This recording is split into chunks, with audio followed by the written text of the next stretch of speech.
Hello, Durud and Shalom, and Ola. Monkey's on the. It's gonna be on the way. Like he's away right now, but he's gonna come back. He's on a call right now, but he'll be back soon. How's my audio, guys? How's everything? You guys can hear me? Let me know. I'm gonna pay attention to the chat, guys. We're gonna be getting the most recent updates from the war in Iran and the Middle East. We're gonna see. We got some really new updates from President Trump regarding what's about to happen. And look at this. Look at this. Trump warns Iran will be hit really hard if they back out of the potential deal. Guys, I guarantee it that they are going to back out of the deal. They are. They are. So the question is, will Trump actually hit really hard? Will he hit really hard? Let me know in the chat if you think that Trump will actually hit really hard. Let me actually see your comments. Brad, Agent, Will is here, Casey is here, Nina is here. Okay, good. Guys, let me know in the chat. Do you think, like, let's actually listen to President Trump and see what he's saying here and the updates. Yeah, so look, these people are not actually very optimistic. Like, sure. Okay, so army gives hope every time. Okay. Oh guys, I don't want to be like, I don't want to give false hope though. We have to be careful. Like, I do try to give hope.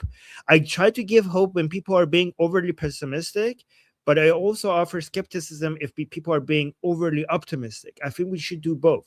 We need to provide hope if people are being unreasonably pessimistic, but we don't want to overdo it and give false hope, right? Like, do you guys think that's fair? Let me know if that's fair.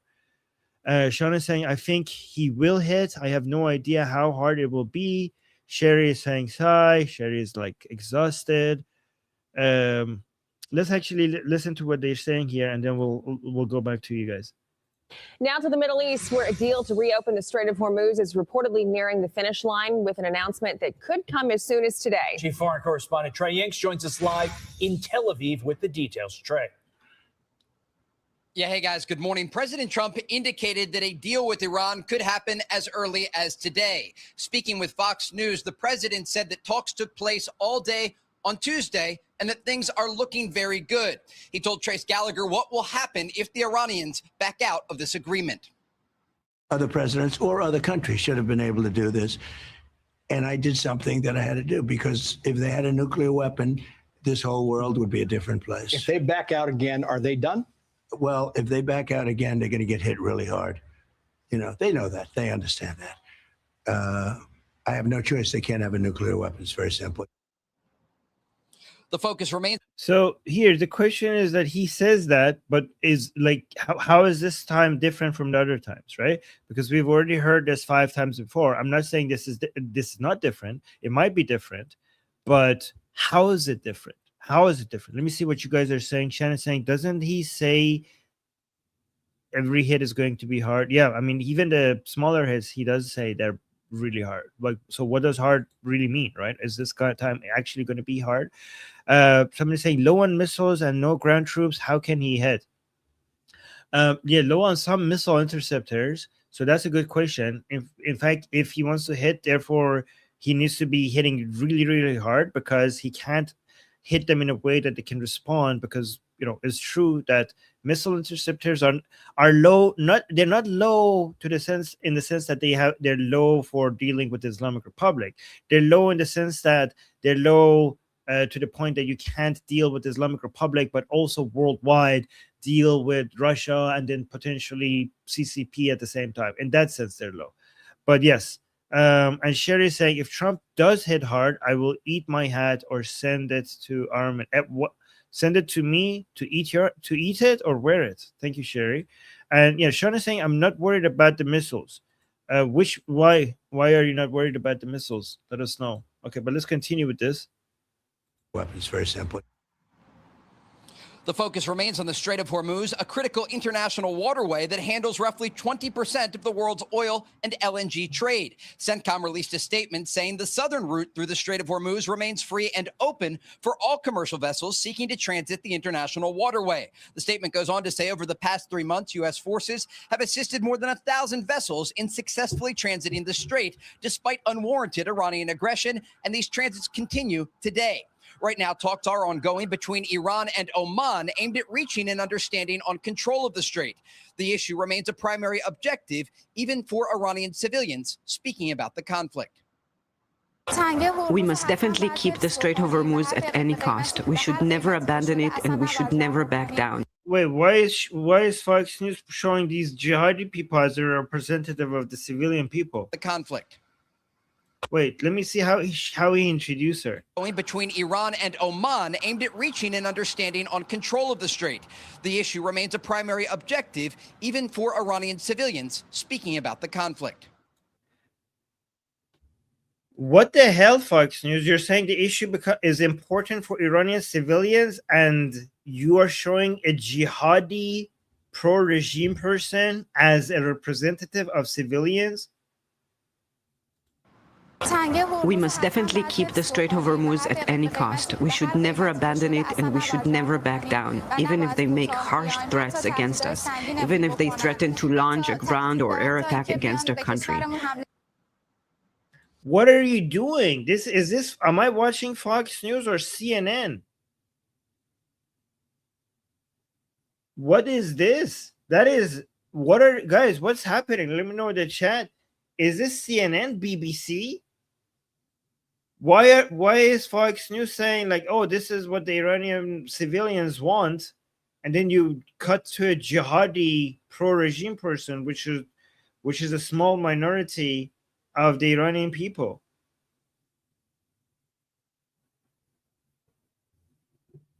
This is such a big mistake. Such a big mistake. This is what you expect from, BBC or CNN or something like that. We're also tracking reports of explosions in Dubai that sits along the Persian Gulf. It's unclear if this was an Iranian attack or something else. Guys? Trey Ying's live for us in Tel Aviv. Trey, thank you. Wow. That was really bad. That was really bad. I don't understand. That was not good. I'm not happy with that. Are you guys happy with that? I'm not happy with that. That was embarrassing. Let me actually bring up all of these posts. 5. I'm disappointed. I am disappointed in Fox. Bigly. Anyways, let's go to President Trump here, see what he has to say here. Hit him very, very hard, but the hard. Yes, Steven is saying Trey is normally better than that. Yeah, Casey's saying that was ridiculous. Yeah, Sherry is saying no, not happy. I know, right? Okay, let's see what President Trump is saying here. Hit him very, very hard, but the hard hit is yet to come, and hopefully we won't have to use it. I hope we won't have to. We're having very good discussions. They don't like. Oh my God! Again with the discussions. I don't understand. So Trump and Iran were having very good discussions. They don't like to admit that. So let me play it. But like, this is not good. Hit him very, very hard, but the hard hit is yet to come, and hopefully we won't have to use it. I hope we won't have to. We're having very good discussions. They don't like to admit that, but it's a little bit disconcerting. You tell people like you, we're having wonderful discussions, and then some guy will come out of Iran and say, we have not met, we have not. It's just such a lie all day long. You understand? It's just incredible. We didn't talk. They'll say we didn't talk about nuclear. Well, what do we talk about? We're sitting there twiddling our thumbs, right? So, but it doesn't matter. That's talk.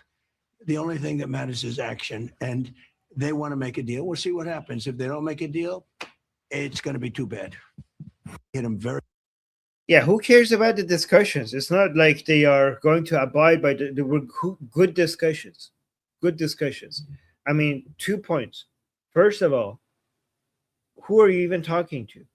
The Islamic Republic has many different segments. And I know like President Trump has finally realized that when you're talking to one segment of the Islamic Republic, it doesn't mean that you're talking to all the segments of the Islamic Republic. Just because one fraction is telling you we agree to this, and that, yeah, that's not the Islamic Republic. The rest of them don't agree. You know that. And even if they did, they violate every single agreement. They violate every single agreement or every single MOU or any even deal. Even if you get a deal, even if you sign the best of all deals, with the Islamic Republic.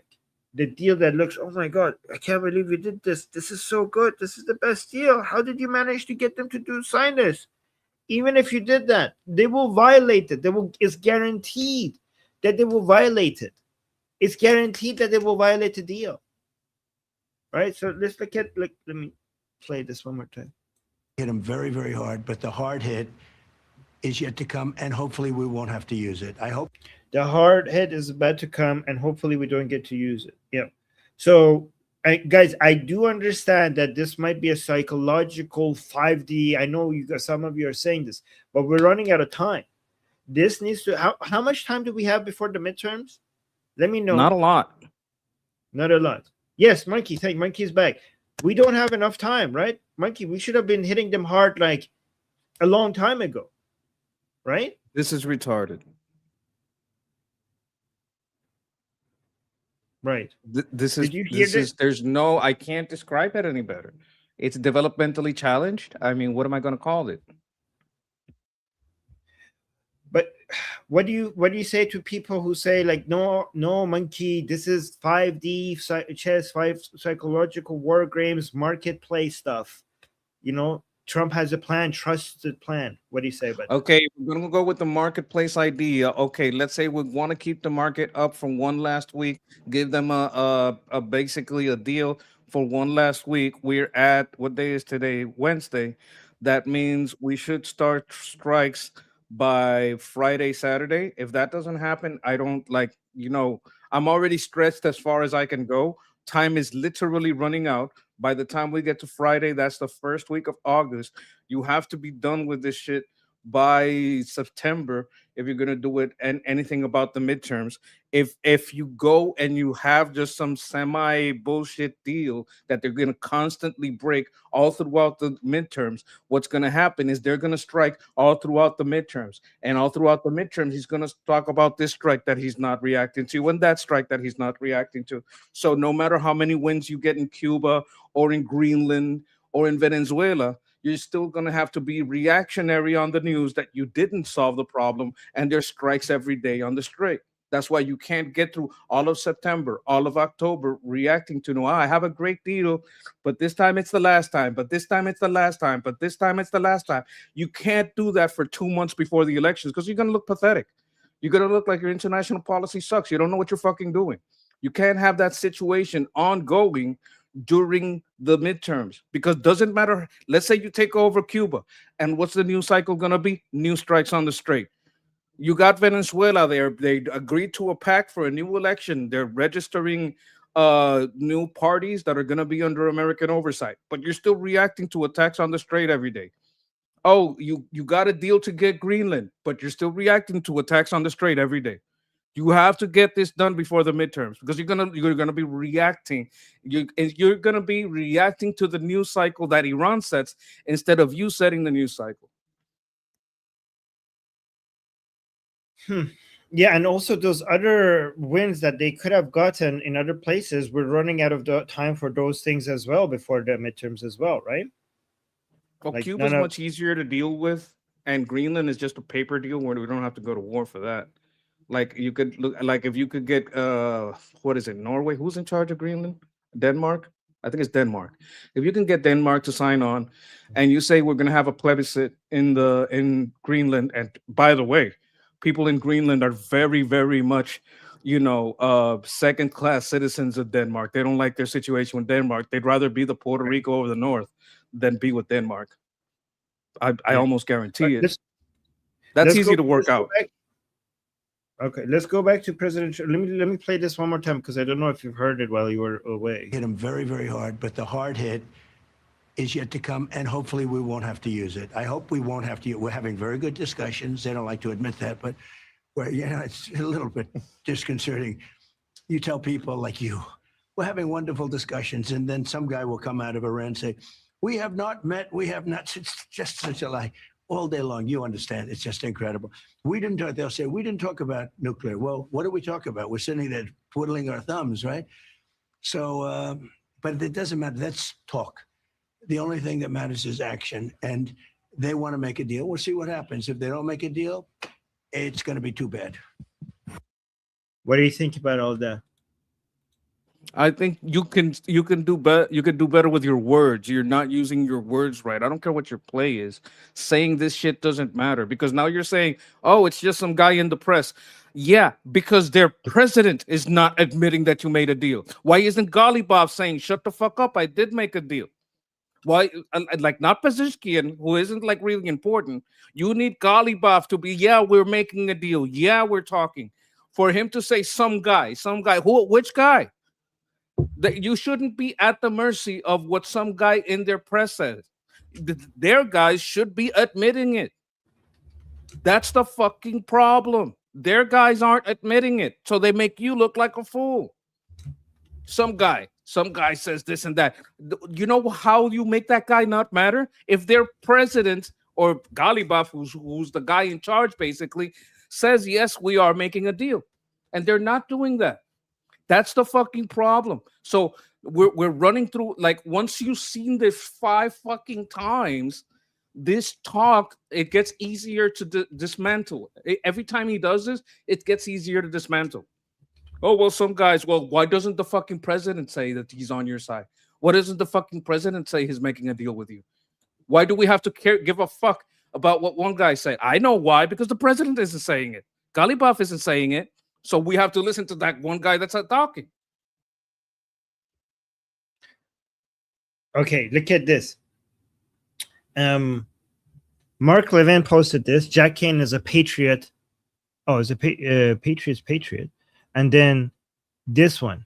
General Jack Kane just dropped a truth bomb this morning on Fox. I saw so many people talking about it. So instead of reading all of that, let me just play it for you. So this was going viral everywhere, even on Persian channels. I saw people talking about it, and I haven't listened to it myself, so I'll just listen to it with you guys. Things to unpack here. Number one is the mediators. It is well known in the middle. Wait, is there not a better version of this? This is low quality, right?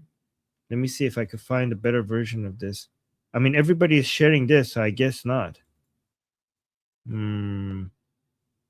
Okay, I'll play it while I'm looking for a better version. Things to unpack here. Number one is the mediators.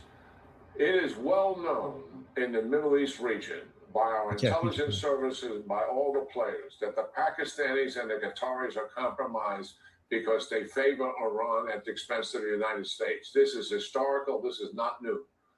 And yet they're the mediators. So their influence here, I think, has played a part in misleading the United States in terms of Iran's real intentions.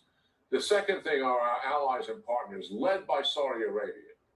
Let us point out and remind the audience here that when we were going to open the Strait of Hormuz forcibly, Saudi denied us the use of our air base and denied us the use of their airspace, and also told the president and discouraged him from doing it because they thought the operation would fail. Of course, they knew nothing about the details of that operation, nor are they qualified to make that kind of an assumption. And what the Saudis are doing here is, for the 4th time, they have influenced the president. One is on the Strait of Hormuz. 2 other times, it's well known that he was close to going back to major combat operations, and they talked him, as well as other allies in the region, down from doing that, and let's try to make a deal. That is what is going on here. So what's going on with the Saudis? The fact of the matter is, the Saudis are not willing to sacrifice to rid the Middle East region of Iran's aggression. That is the absolute fact that we're seeing playing out here. What do I mean? Okay, I think I finally found a better version of this. Everybody's sharing the one with the lower quality. I think this is it. Tech analysts, and we know that. So this is, everybody is talking about this. This is huge, but I want to go to the part that he's talking about the Saudis. Let me see, because this one of it being international waterways, nobody has watched the second. The fact that open the Straits of Hormuz forcibly, Saudi denied us the use of our sign. And I think that has got to be in the background here. Certainly the Trump administration is very much aware of it. A couple other things to unpack here. Number one is the mediators. It is well known in the Middle East region by our intelligence services, by all the players, that the Pakistanis and the Qataris are compromised because they favor Iran at the expense of the United States. This is historical. This is not new. And yet they're the mediators. So their influence here, I think, has played a part in misleading the United States in terms of Iran's real intentions. The second thing are our allies and partners. So what do you, let's go at one by one, because this is getting so much attention. Should we listen to it, all of it, or go play by play? Monkey, what do you think? Should we listen to all of it first and then go back? Look, like my basic take is I blame the traitor J.D. Pence. No, before we comment on it, I want to come up with a strategy. Then we'll comment on it. Maybe we should play it through once and then we'll come and comment on it, right? That sounds like a plan. That's great. I agree. Okay, let's listen to it. Okay, thank you, Monkey. Listen. And yet they're the mediators. So their influence here, I think, has played a part in misleading the United States in terms of Iran's real intentions. The second thing are our allies and partners, led by Saudi Arabia.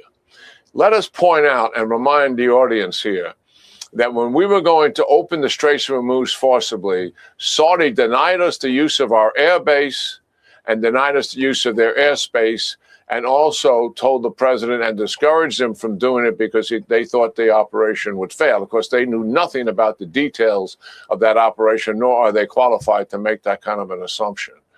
And what the Saudis are doing here is, for the fourth time, they have influenced the president. One is on the Straits of Hormuz. Two other times, it's well known that he was close to going back to major combat operations, and they talked him, as well as other allies in the region, down from doing that, and let's try to make a deal. That is what is going on here. So what's going on with the Saudis? The fact of the matter is, the Saudis are not willing to sacrifice to rid the Middle East region of Iran's aggression. That is the absolute fact that we're seeing playing out here. What do I mean by sacrifice? Casualties and the damage to some of their oil reserves. That's the reality that's taking place here. They're willing for us to make that sacrifice, for sure. They're willing for Israel to make that sacrifice, for sure.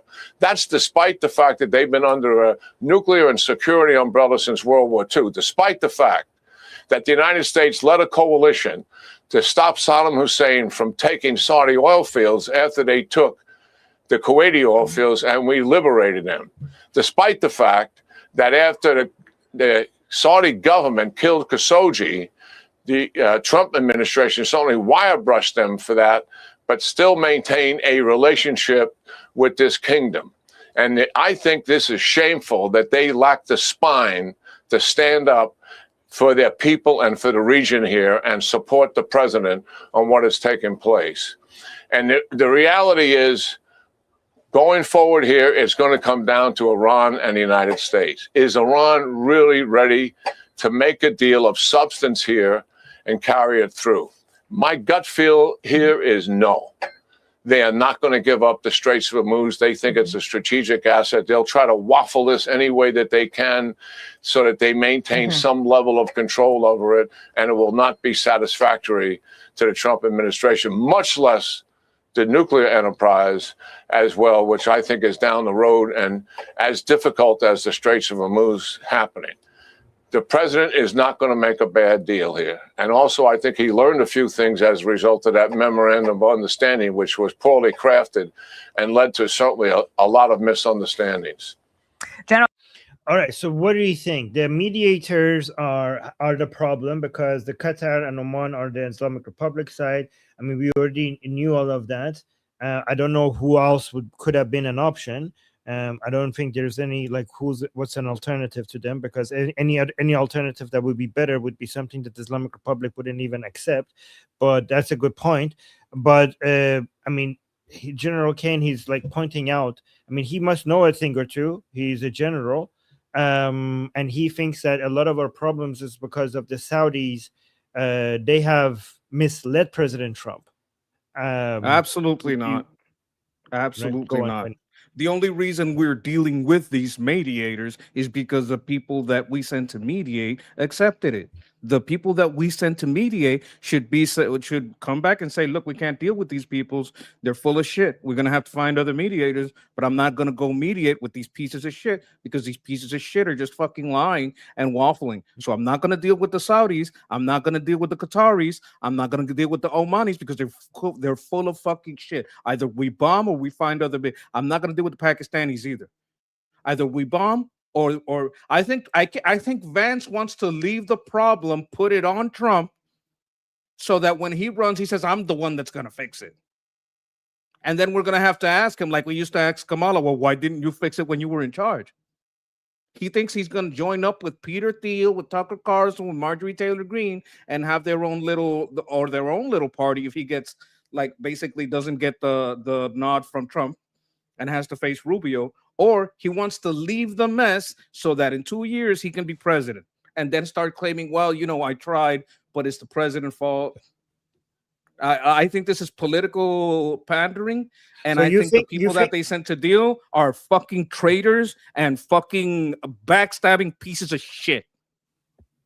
So you're saying the people who are talking, dealing with the Islamic Republic through Qatar and Oman are traitors? Absolutely. So that would be J.D. Vance, Witkoff, and Jared Kushner. Yes. Okay. So if you're, why wouldn't President Trump just call it quits? Listen, if they are, because he's an old man that hires a lot of terrible people. I remember the first term. He hired fucking Pence. He hired Pam Bondi, that piece of shit. You can sweet talk this guy into stupid decisions. I'm MAGA. I'm not Trump guy.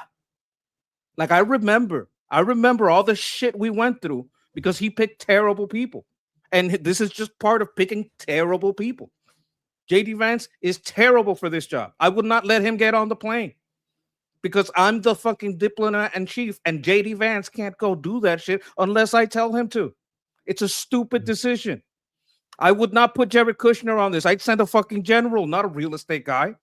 What the fuck is a real estate guy gonna know about the fucking inner workings, history, and military tactics of the Iran? He doesn't fucking know. Why would I send a whole bunch of business people? They don't know. I'm not gonna send an electrician to fix a plumbing problem, or vice versa. It's stupid. It's all stupid. Do you think the fact that Jared Kushner and Witkoff have so much financial deals with the Saudis, Qataris, and Emiratis, do you think that has any influence on any of this? I didn't even know they did. If it does, that further proves my point. That doesn't push my point back. It pushes it forward. Yes. Why the hell would you have? You want someone that doesn't give a shit about the Qataris or the Saudis or any of these people. They care about America and American interests. Why the fuck would you send these people? It's stupid. It's as stupid as hiring Pam Bondi. It's as stupid as making Pence your vice president. That's not what got you elected. You didn't get elected because of Pence. Nobody even fucking knew who he was. And do you think that these people like J.D. Vance, Jared Kushner, and Witkoff are giving bad advice to President Trump? I think they're giving terrible advice. I think the chief of bad advice is J.D. Vance. And you know what? I want to look at if there is leaks. I think there aren't leaks. I think that's an exaggeration. But if I could fucking find something on him and arrest him so I could get him fired, I'd fucking do it in a heartbeat. And then I'd make Mark Rubio my vice president. Oh my god, that would be amazing. You can't really fire the vice president, but there are ways. And do you think what do you think Saudi Arabia's role in all of this is, when it comes to the negotiations going through? Do you think they have a huge influence through Jared Kushner and Witkoff and JD Vance? Like Saudi Arabia through them has a big influence on what's happening? Well, tell me how much property and deals they have there, and I'll tell you how much influence. Like that would be like, okay, who are the three negotiators? Okay, how many business dealings and properties do they have in Pakistan, Qatar, Oman, and Saudi Arabia? And I'm going to tell you, that's why they're not qualified for this. That's the second reason. The first reason is they don't know shit about the military. All right. So basically, what we want to know is how much of Jared Kushner, Witkoff, and JD Vance's financial interests and their ties to the Saudis and the UAE and Qataris compromises them to not be good for negotiating with the Islamic Republic. What is exactly the amount of the financial deals that they have with these countries? And we're looking for numbers here, right? So I'll let that run while we're speaking, and I think a lot of people are agreeing with you, Monkey, in the chat. Look at this, Bobby saying President Monkey. Yeah, this is what I've been saying for a long time. Look, So, if I yeah, ran for president, I would make one solemn vow. I would make Marco Rubio my vice president and resign on day one.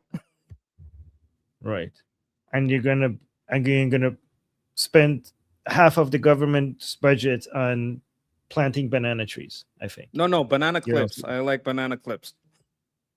Okay. All right, here. Let me see.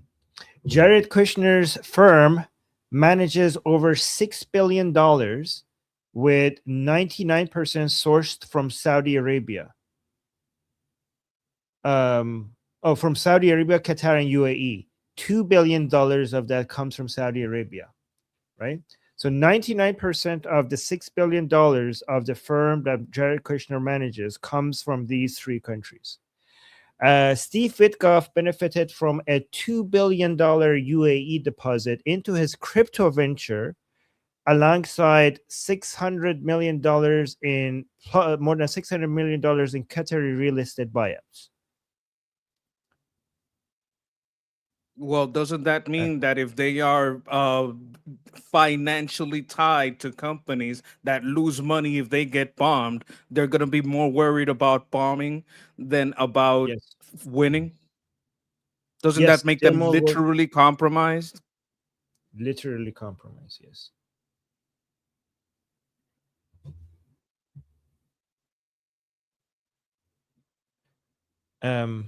I'm going to highlight under the this false comment. impression that MAGA means Trump guy.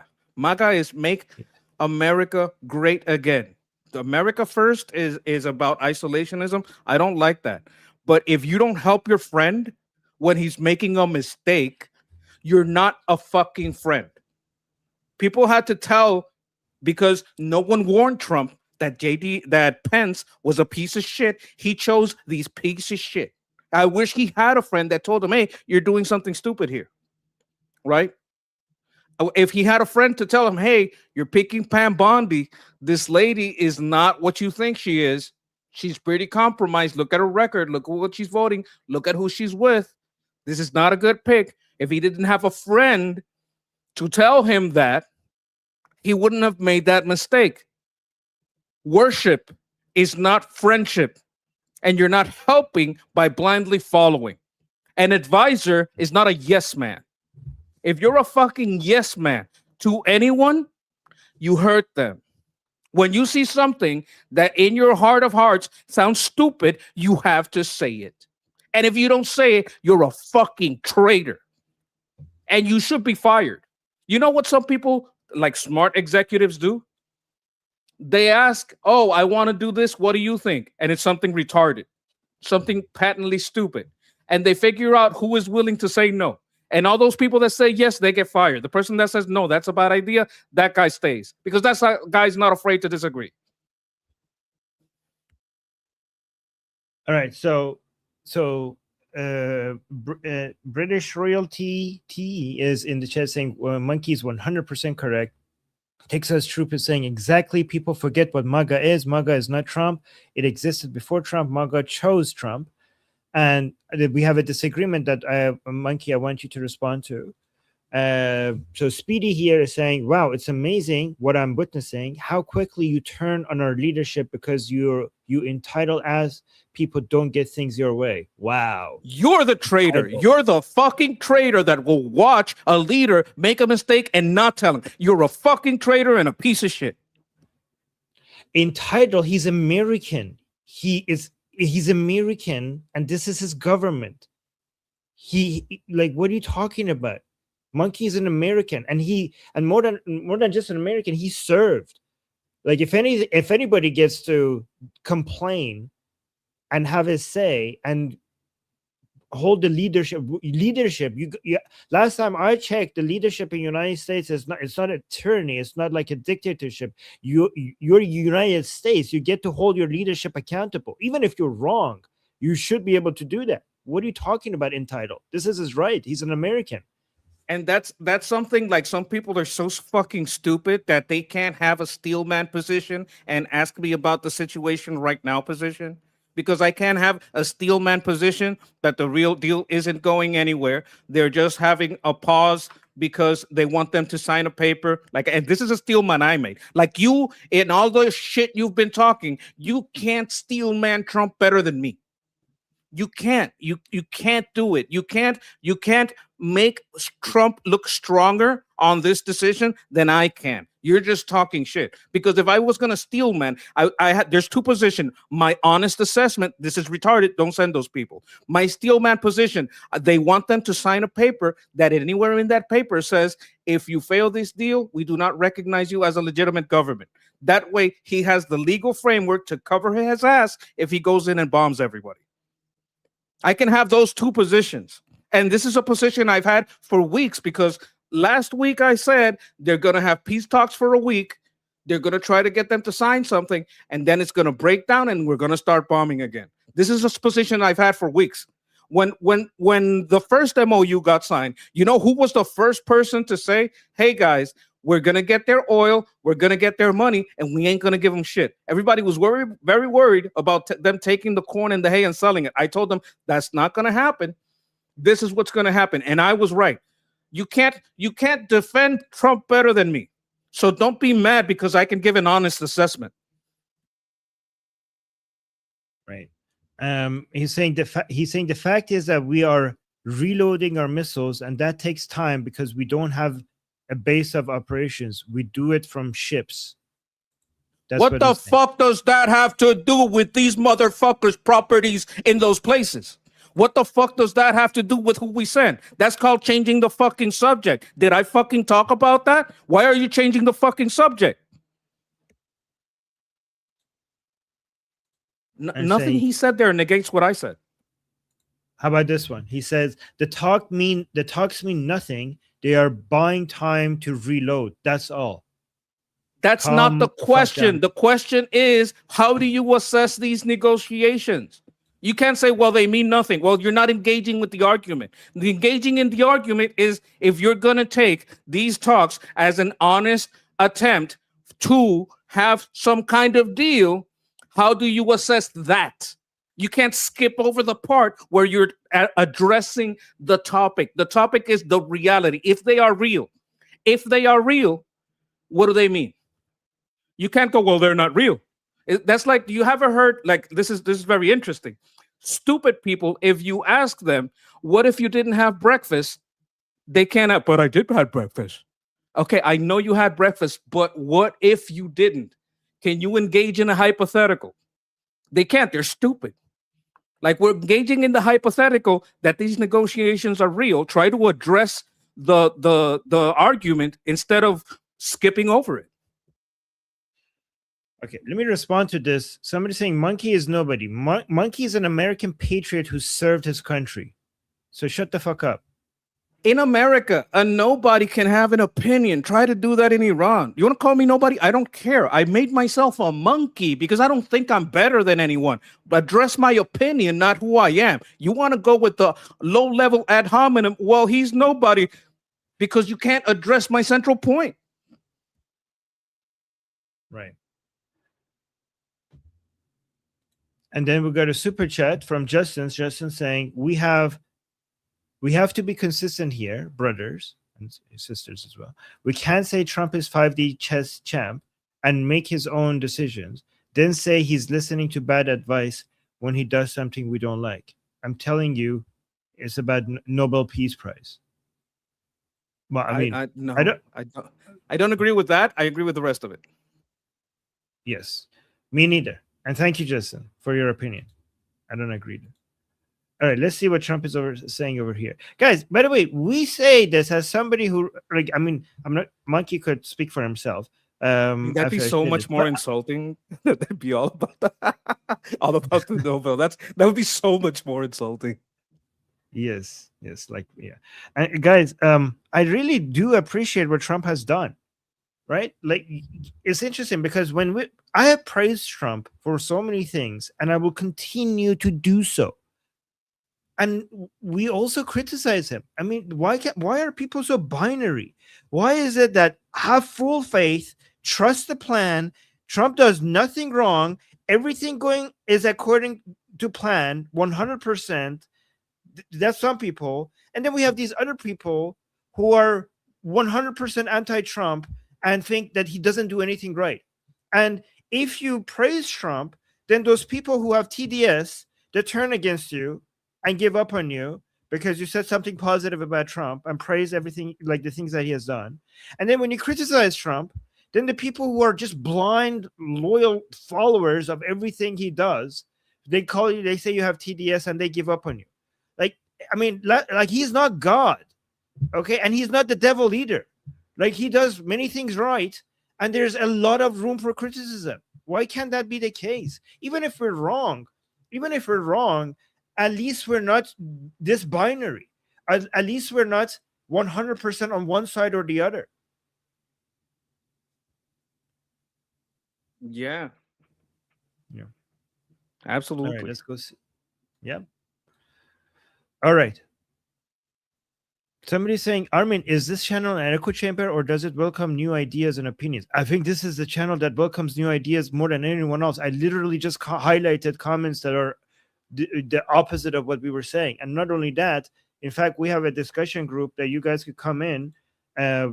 We have daily group calls, and people with completely opposing ideas gets live streamed. Their opinions get live streamed on our channel. Who does that? Like, how many channels do that? How many channels provide such an easy way for you to come and use our platform to get access to our audience to say the opposite of everything we believe in here?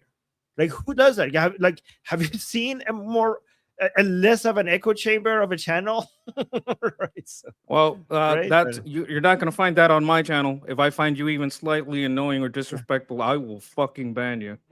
So, you have that here, but not on my channel. Try that shit on my channel. See what happens. Yeah, because that's not the point of Grease Monkey's channel. That's not the point of Guy's channel. That's not the point of Ali's channel. But that is the point of Liberty Politics channel, right? So, yeah, every channel has its own purpose. This channel is supposed to try to find ways to provide ways for people with different opinions to get their opinions heard, even if we disagree with them. Okay. Yeah, if you want to test it, see what you can do here, try it on my channel. You're gonna, oh wow, you know what? Armin is very liberty focused. I just noticed. They're gonna know. Yeah. Okay. Yes. And guys, what I'm saying, like, I'm not saying Monkey is doing something wrong, and Monkey is not saying that I'm doing something wrong. It's just different channels have different purposes, right? It's a property principle. This is your property. You have your rules. My property, my rules. Like, as a person who believes in liberty, you believe in that right. Yeah, and you believe in liberty as well, but like, liberty doesn't mean that people get access to your private channel, right? Like, you believe in liberty as well, but it's a common misconception that people think freedom of speech means inside other people's house. No, that's in the commons. Yes. Exactly. All right, let's see what Trump says here. It's going to be a little bit of a horse race. What? Moving along very nicely. We'll find out. We'll know in 48 hours. Oh my God, 48 hours.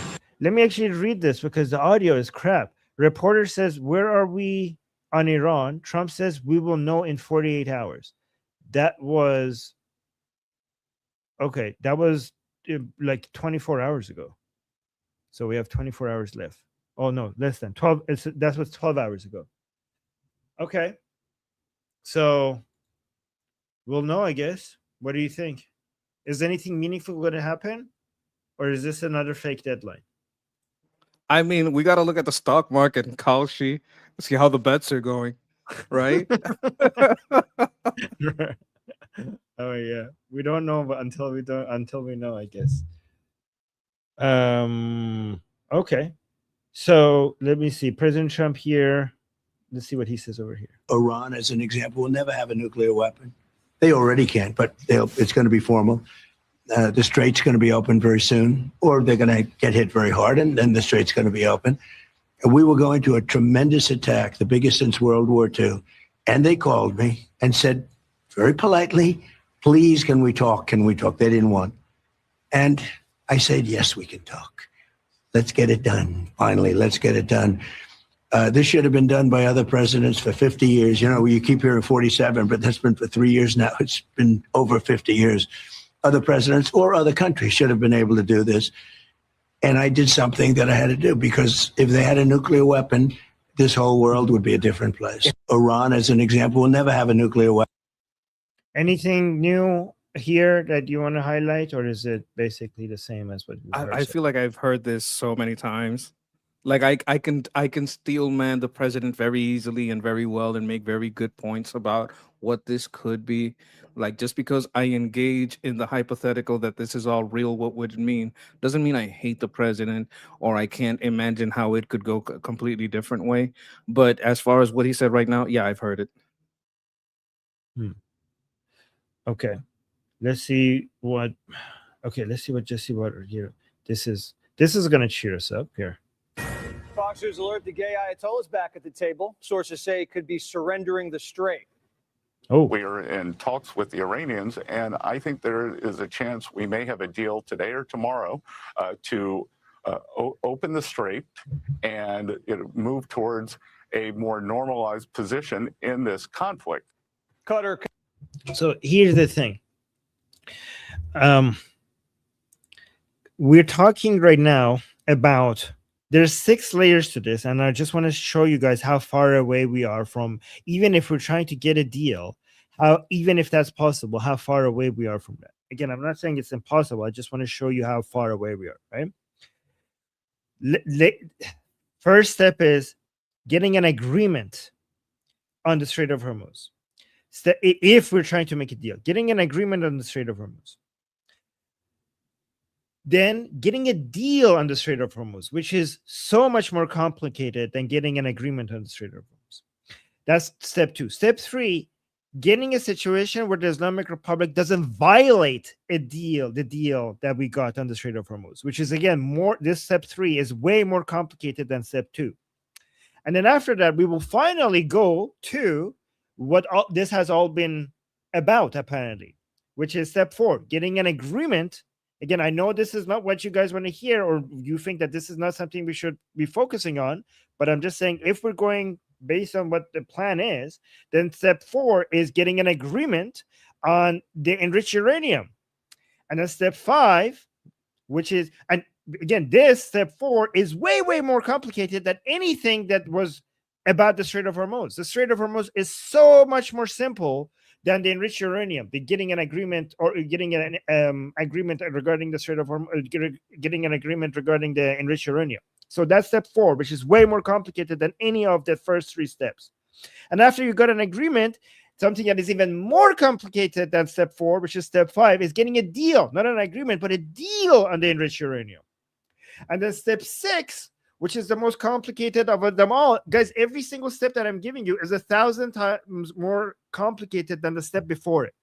After you get a deal on the enriched uranium, getting it to a situation where the deal on the enriched uranium is not going to get violated by the Islamic Republic. So you see where these are the 6 steps, and we have not even done step 1. Even step 1, which is an agreement over the Strait of Hormuz, has proven to be close to impossible. So think about how complicated and impossible step 6 is. Can I add a step? Yes. Step 7. Who was in this deal? Because last deal, you wanted a deal between Iran, Hezbollah, USA, Israel, and Lebanon. Like, who is this deal with? Is it between Oman and the US? And like, who is in this deal? Because IRGC keeps having this thing where they want other people that are not part of the deal to be in the deal. right? Like they want, like what are they saying? They're saying, oh, we're gonna have 2 lanes, and they're gonna be taxing both lanes, one in and one out. Is that the deal they want? We don't know who was participant of this deal. So another important step of the deal is who is agreeing. Yes, yes. And even if you're talking to the Islamic Republic, who in the Islamic Republic? Right? Like, is that going to be a representative of all of Islamic Republic? That's a good point, Monkey. All right, so Yes. let's continue with this, and I'll see the Justin. I saw your super chat. We'll get to it after this video. Confirmed, talks are moving, and so did Rubio. I think the immediate deal, the one that you're seeing a lot of focus on, is the Straits. The Straits, there are ships moving through the Straits. There's oil moving right now through the Straits. So the Straits are open. Nonetheless, I think that there's a conversation and a negotiation that we are involved in between Oman and Iran on how more ships can be able to go through there safely in the short term as we move towards these longer term talks about denuclearization. And suffice it to say, there's been progress made in those talks, but not finality yet. We're hoping that will happen very shortly. Negotiations are over the routes. Ships should sail. Yeah, by the way, can I remind you that while the Americans are saying this, the Islamic Republic continues to shoot at ships in the Strait of Hormuz. So the Islamic Republic keeps coming out to say, like, what are these people talking about? We're not even talking to them. Also, here's another missile and a commercial ship. I don't know. It's ridiculous. Very short. Negotiations are over the routes ships should sail through Hormuz, whether Europeans demine, and service fees. Trump says no fees, so they're squabbling. Now, if we don't like what they're cooking up, the sanctions and blockade stay. No sweat off our back. Iran's losing a small fortune every day. Meanwhile, stock market had another banger. Oil closed in the 70s. The market wants peace. So does Trump, but he's prepared for war. The 2 weeks of airstrikes were decisive. When Trump mentioned decapitation, the mullahs climbed down. Our F-22s never rest, refueling as they stalk the enemy. And the F-22 Raptors are ready to fly.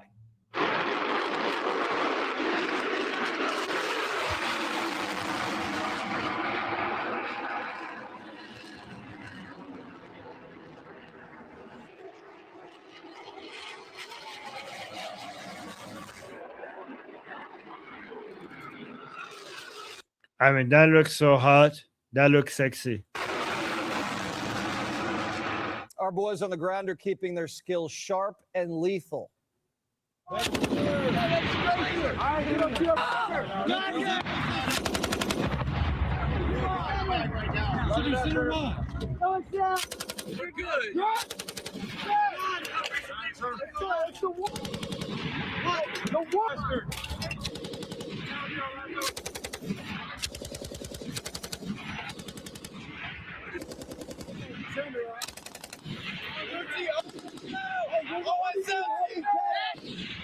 You know what the problem with this footage is? Destroyers. What? Do you know what the problem with this footage is? It's old. This could just be like what they call B-roll. We don't know if this is happening, where this is happening. Like, I don't know why this, where this footage came from. Why are we looking at it? Is this just to show us, hey, this is what the Marines do? We work at night. We have the best night vision, the best, the very best, top of the line, top of the world. Like, I don't know if it's that or if this is showing, hey, this is our guys training over there in the Middle East. I don't know what it means. Yeah, I know. I was thinking the same thing. Is like, this is just a random Marines video as B-roll to just show, like, look at what we have. Like, it's not this is not happening now. This is not about anywhere. I mean, it didn't. If it was, it would say that. It's just a training video or maybe some operations by the Marines that they're just showing us. Are getting fresh new supplies.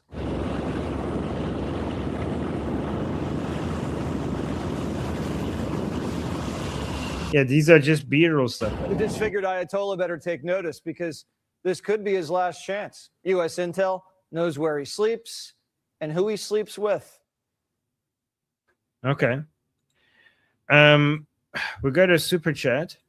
Justin is saying, I'm not trying to be a negative Nancy. I'm just basing my opinions of what I've observed. I'm here for free Iran. Yeah, I know, guy Justin. If we disagree, we're not gonna forget that.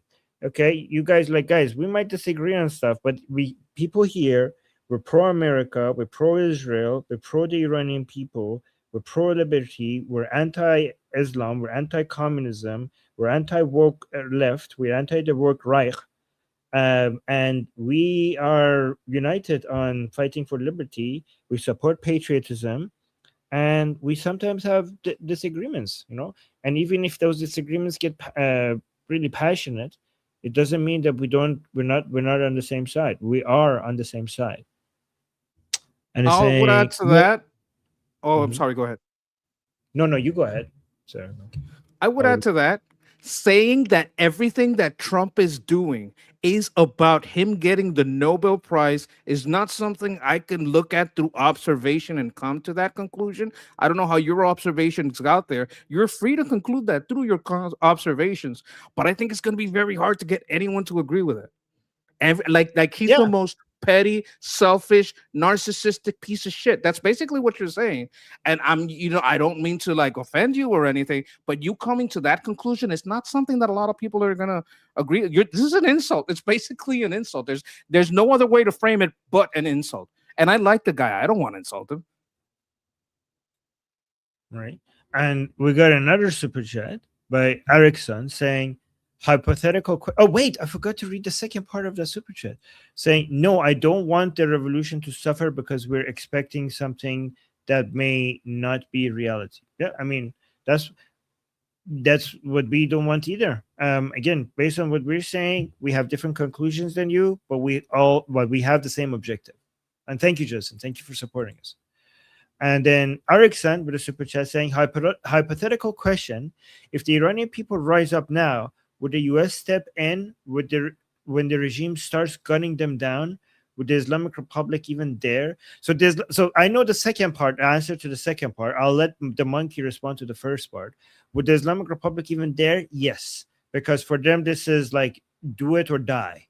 So they have to, they would dare, because if the Americans getting involved would mean that potentially you would go under, but them not responding to an uprising by the Iranian people, that means that they're guaranteed to die. So between guaranteed death and potential death, they're going to choose potential death. So yeah, the Islamic Republic would definitely dare to basically continue massacring the Iranian people if there's another uprising. But for the first part of your question, where if the U.S. would step in if there's another uprising, what do you think, Monkey? I agree. Like my steel man of the situation has always been, they're gonna put in the contract somewhere, we will not recognize you as a state anymore if you violate this deal. And with that legal framework, so that he can't be impeached, because they would go after him legally at home, without legal protection, that he could put at the international court and in the American court, then he can just do an operation, to a massive airstrike operation, then a humanitarian mission to the southern cities, and then keep moving it up as necessary.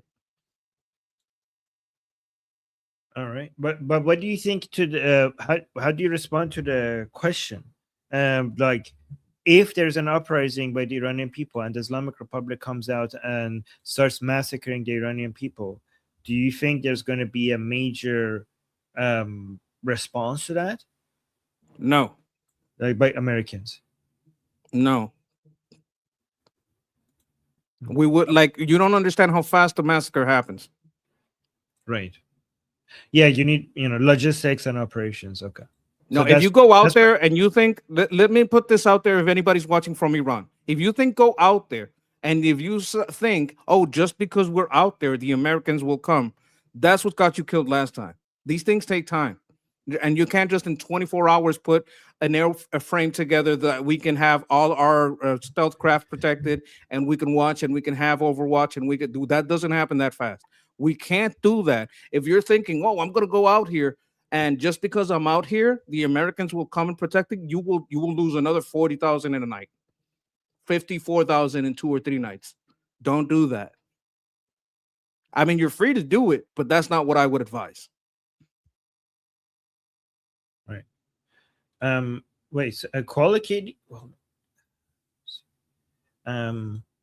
So Koala Katie is saying Tusi is giving Armin a big shout out. Is he? That's like, guys, if that's happening, please let me know. I don't believe that. If it is, let me know. Somebody pointed out to me. Thank you.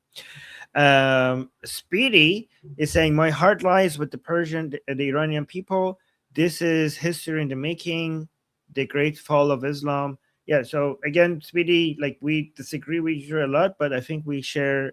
I mean, I agree with Monkey on the points that he brought up, but I still do appreciate the fact that we're on the same side against Islam, and you guys being on the Iranian people's side. That means a lot. So thank you. Oh, we got another super chat. Justin is saying, I'm using narcissism in a clinical sense, actions and decisions motivated solely on self-beneficial interests, which we can all at times exhibit. I believe tone and body language is missing in my super chat. Okay. Well, thank you. You guys, when it comes to narcissism in a clinical sense, I think like unless you're an expert, actual expert in the field, it's hard to detect these things and make judgments on that.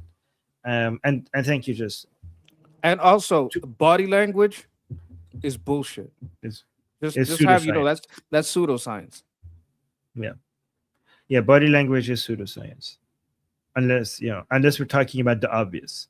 Like if somebody like, oh, when somebody is like looking at me and going like this, he's probably angry. Okay, that's pretty obvious. I'm talking about most body, but most body language is pseudoscience. And Justin saying, I might take you up on the discussion group for Armin if you're interested. Yeah, I mean, yeah, come Justin, come into the group. It's open. Come in, and 1 day out of 3 is open to all. So come in there, please. Yeah, of course I'm open to it. We've been talking about a discussion group. Guys, the link to our discussion group is in the QR code on the top left, and it's also in the description. So please come join there and talk to us over there. Okay, Monkey and I are there almost every single day. All right, let's see what President Trump is saying here. Over many years, and it wasn't. And I'm doing it. Obama was taken to the cleaners. He thought he could bribe his way out. He gave them billions, tens of billions of dollars, so stupidly. 1.7 billion in cash, green cash, on a Boeing 757, an airplane loaded up with cash. They probably looked at it. They said, you got to be kidding. No, you can't bribe your way out. All you can do is fight your way out. And if they didn't, they wouldn't be talking if we weren't doing what we're doing. We hit them very, very hard, but the hard hit is yet to come, and hopefully we won't have to use it. I hope we won't have to. We're having very good discussions. They don't like to admit that, but it's a little bit disconcerting. You tell over many. Okay, so this is the same as what we've heard before. Let's see if he said anything new here. Monkey, if you see anything new or that I missed or anything you want to comment on, just jump right in. No, you're doing great. This whole world would be a different place. If they back out again, are they done? Well, if they back out again, they're going to get hit really hard. They know that. They understand. So he didn't say they're done. They're going to get hit hard, and they might survive. That's not good. Yes, and hit very hard. Like he could hit them in a way that we don't consider it to be hard, but he's going to call it very hard. So he didn't confirm. Like he could have said yes. Yeah, he could have just said yes. Hear that again. This whole world would be a different place. If they back out again, are they done? Well, if they back out again, they're going to get hit really hard. They know that. They understand that. I have no choice. They can't have a nuclear weapon. It's very simple. It's not like, gee, let's, think about it. Can you stop it a second? Yes.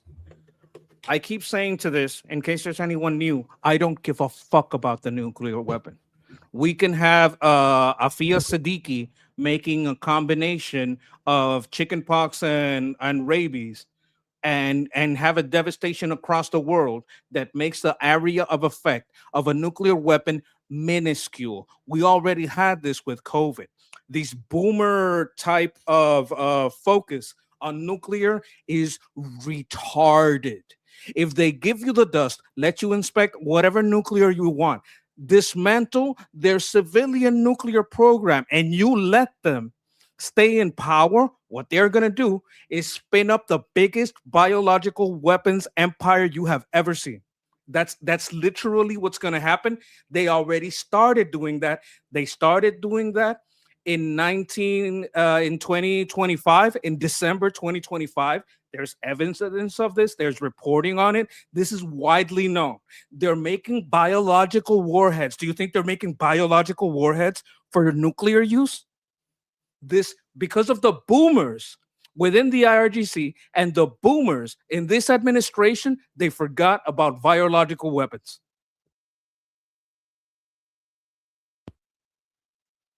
Right. Yes, a monkey is the main person that keeps reminding us of that. And I have a suspicion that at some point in the future we're going to come back and say, like, "Oh my God."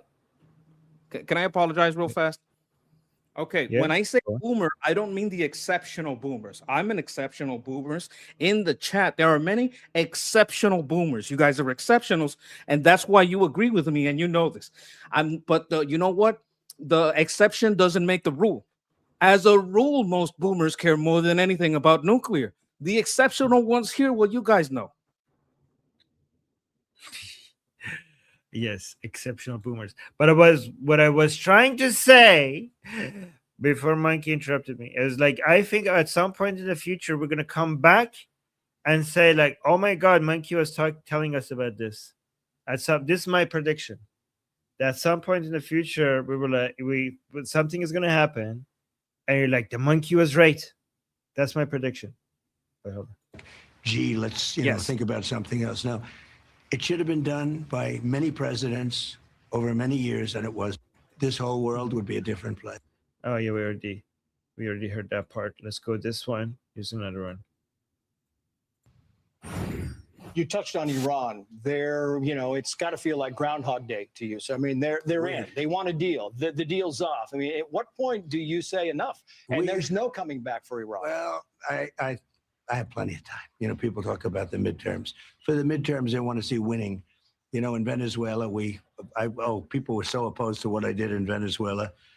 It lasted one day, and now they look, we're making hundreds of billions of dollars, and so are they. They're getting, Venezuela's like a different place, but we're taking out hundreds of billions of dollars. They're taking out hundreds of billions of dollars. It's a different place. It's actually become, I mean, they had the tragedy the other day with the problem, as you know, but that was a terrible problem. The earthquake, I guess you'd call it. It was a bad one. Oh my God. So we searched the top. So he says we have plenty of time. People are talking about the midterms, and then he starts talking about Venezuela. He's saying the midterms, we don't like. Do we have plenty of time, Monkey? It depends. It seriously depends. The only thing that would give you time. Okay, let me steelman this. The reason you don't have time is because the whole time that you put a deal in place, and while you're getting ready to get over the hump of the midterms, they're going to be bombing ships. And the closer you get to the midterms, the closer that becomes a problem. Why might that not matter?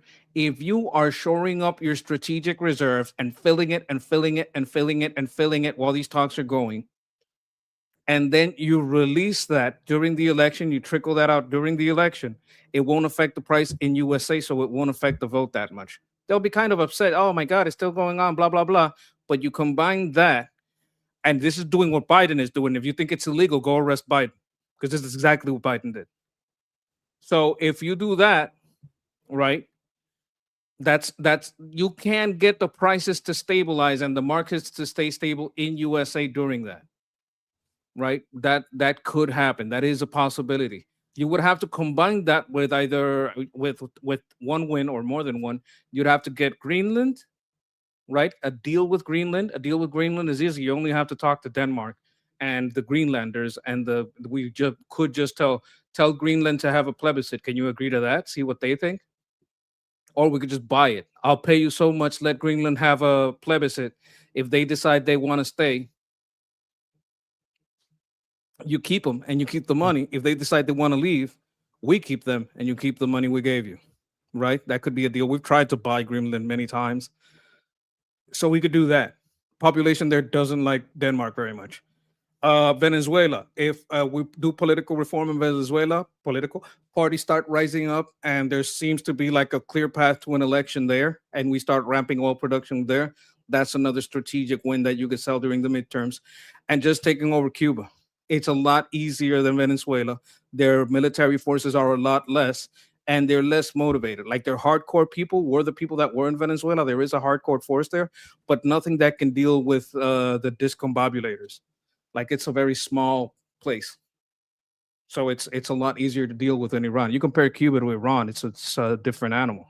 Iran is huge. Dealing with Cuba is a lot easier, and there is like even less support. There's even less infrastructurally that needs to be damaged to completely devastate, because the only places that have electricity over there are the palaces. So you take that out, it's easy. Everywhere else is done. All right. Speedy in the chat was saying, I love you, monkey. Thanks for all you do. Much respect. So Speedy is like showing some love for the monkey. And then we have F with a super chat saying, I'm so angry with all of this. If the Dems weren't running around cheering for communism, I wouldn't be voting in the midterms. Oh, he's disappointed. F is disappointed. But he's still going to go vote, because he doesn't want the Democrats to win this. Okay, so here's the secret. Speedy didn't insult me. He just argued with me, and he didn't spam.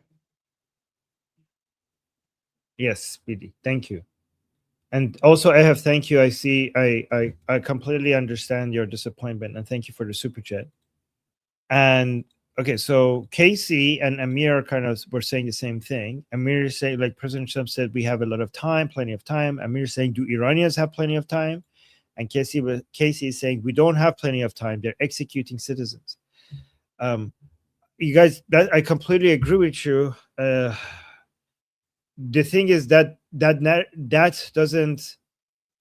How do I say this? In United States, you have to make arguments keeping American interests in mind. I say this as an Iranian, and that might sound. Yeah, if we want to save the Iranian people, we have to look at what works. When it comes to political pressure in the United States to get this job done faster for the sake of the Iranian people, we need to talk. We need to push for things. We need to advocate. We need to push narratives that shows how this helps Americans. I mean, I do understand there are so many Americans here that do care about Iranians, and they want the Iranian people to be free, and they actually genuinely want Iran to be liberated. But but when it comes to the public at large in the United States, and if you want to make Americans vote in a way that and put political pressures in a way that helps us get rid of the Islamic Republic faster, we have to talk about everything from the perspective of American interests. Does that make sense? The way I would put it, because Casey's in America, he understands what a lame duck is. If the president loses the House and the House and the Senate can vote away. They can stop every law that he wants to pass. That's one. Number two, they would use the War Powers Resolution. Then he has to fight with the Supreme Court. Like, does the Congress even have the power to stop the president because he's the commander in chief? That becomes a boondoggle. Like you would put him in cuffs. You would bind him completely the second term. So the problem here is the midterms. Like Casey knows, because Casey's American. Like, you know what I'm talking about, homie. Right. And Bill, by the way, is basically summarizing all of that, what we just said, saying if we totally lose midterms, Iranians are screwed, right? Yes. That's a good summary. Yeah. Bill said it even better than me. Yeah.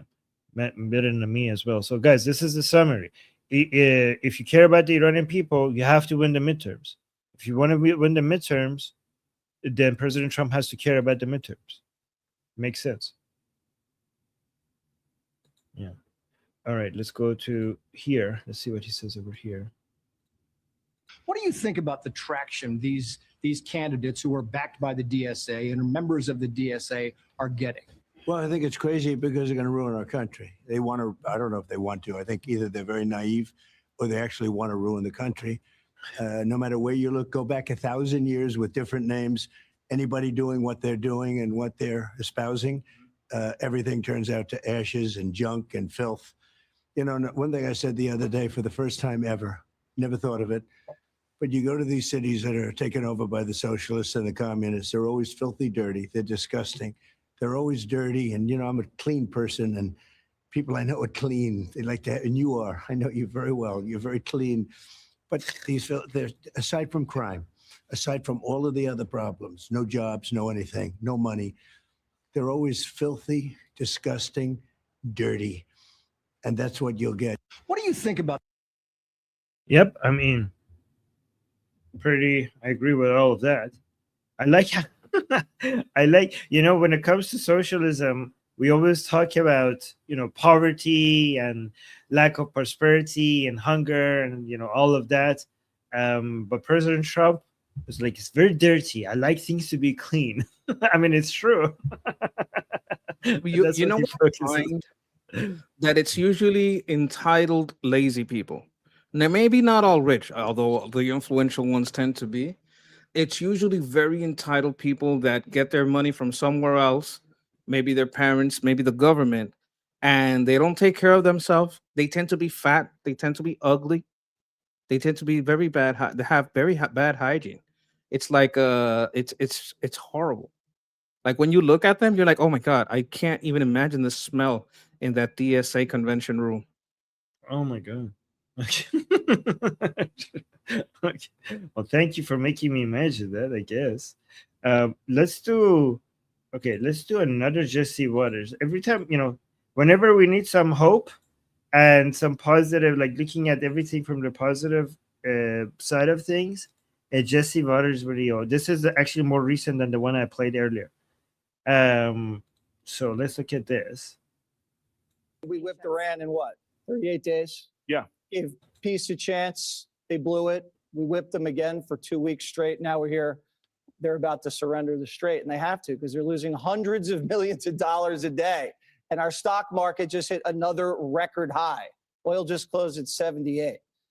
So, like, the last 2-week aerial campaign really hit them hard. These strategic islands, all the rail, all the coastal installations, we pushed their firepower way back. And U.S. intel knows exactly where the gay Ayatollah is, knows exactly where all these leaders are. So when Trump says Or Mossad. Yeah.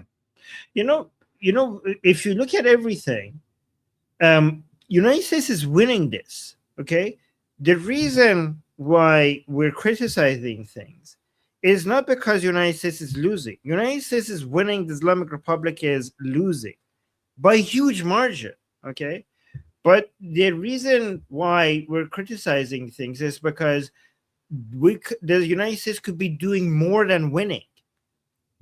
Does that make sense? Like for example, let's say you have like a really, really strong soccer team, okay? And the other side has a very bad soccer team, okay?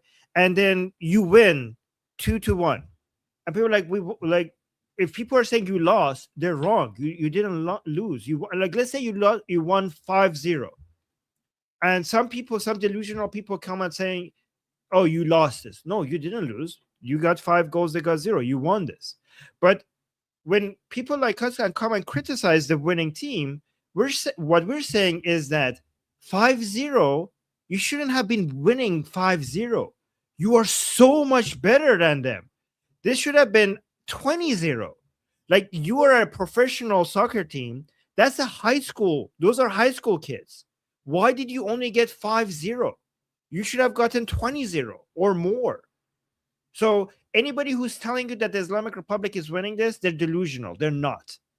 Or anybody who says that United States is losing this war. The United States is not losing this war. They're winning this. They're winning this by a huge margin. But winning is not enough. Given what could have been done, winning is not enough. Does that make sense, Mikey? Okay, so what they're trying to say is the game is still being played. Like, they are still in the game. They can still fire at the Strait, and they're not winning but they are getting I wouldn't say zero, because like every time you hit a ship, that's a score, right? So you got hit with 100 bombs, so that's 100 to 1, and they hit another ship 200 to 2.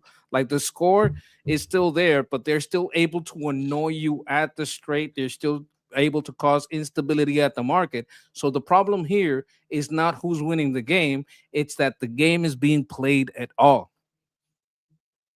Right. Yeah, I mean, guys, like the Islamic Republic lost its supreme leader. They lost all of the main heads of IRGC. Every single top leadership is gone. Their economy is devastated. There's more infighting. The people are against them. Their navy is gone. Their air force is gone. Their air defense is gone, almost completely gone. And on the other side, the United States economy is growing faster than ever.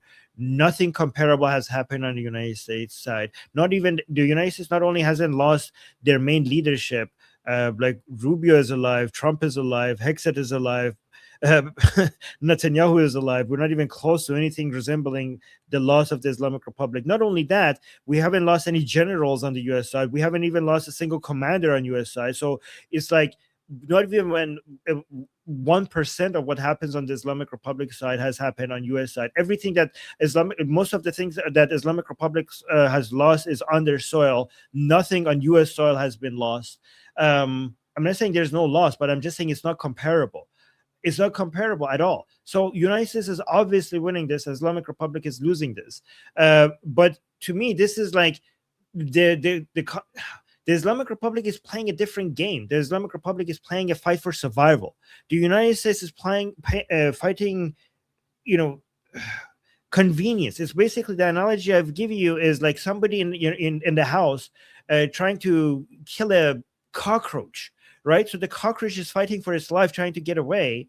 If you manage to survive, even if you lose 2 of your legs and you survive this, it doesn't mean that the cockroach has won. I mean, like the person in the house that is trying to kill the cockroach might be inconvenienced because the cockroach isn't dead, but the person was never in a risk of dying. Like the person with the sandal looking for the cockroach was never dealing with the same level of risk that the cockroach is dealing with. The cockroach never had the chance of killing the person that is like chasing after it with some flippers. So if the person looking for the cockroach doesn't manage to kill the cockroach, it doesn't mean that United States is not at risk of falling or being destroyed, like in the way that the Islamic Republic is. So these are completely different games at completely different levels, and I think it's important to keep that in mind. Like the United States is at a completely different level that when we're talking about the Islamic Republic. I want to clarify something. When Armin says, well, they lost generals and we haven't lost any generals, this is not to say that our losses within the military don't matter. We all know that every loss, every soldier that is lost is a great loss, and we are life lovers. So on this channel, we've not only highlighted those losses, we've highlighted the deaths of every Persian Gulf country that the regime has hit. So we do take into account those losses. Those lives do matter.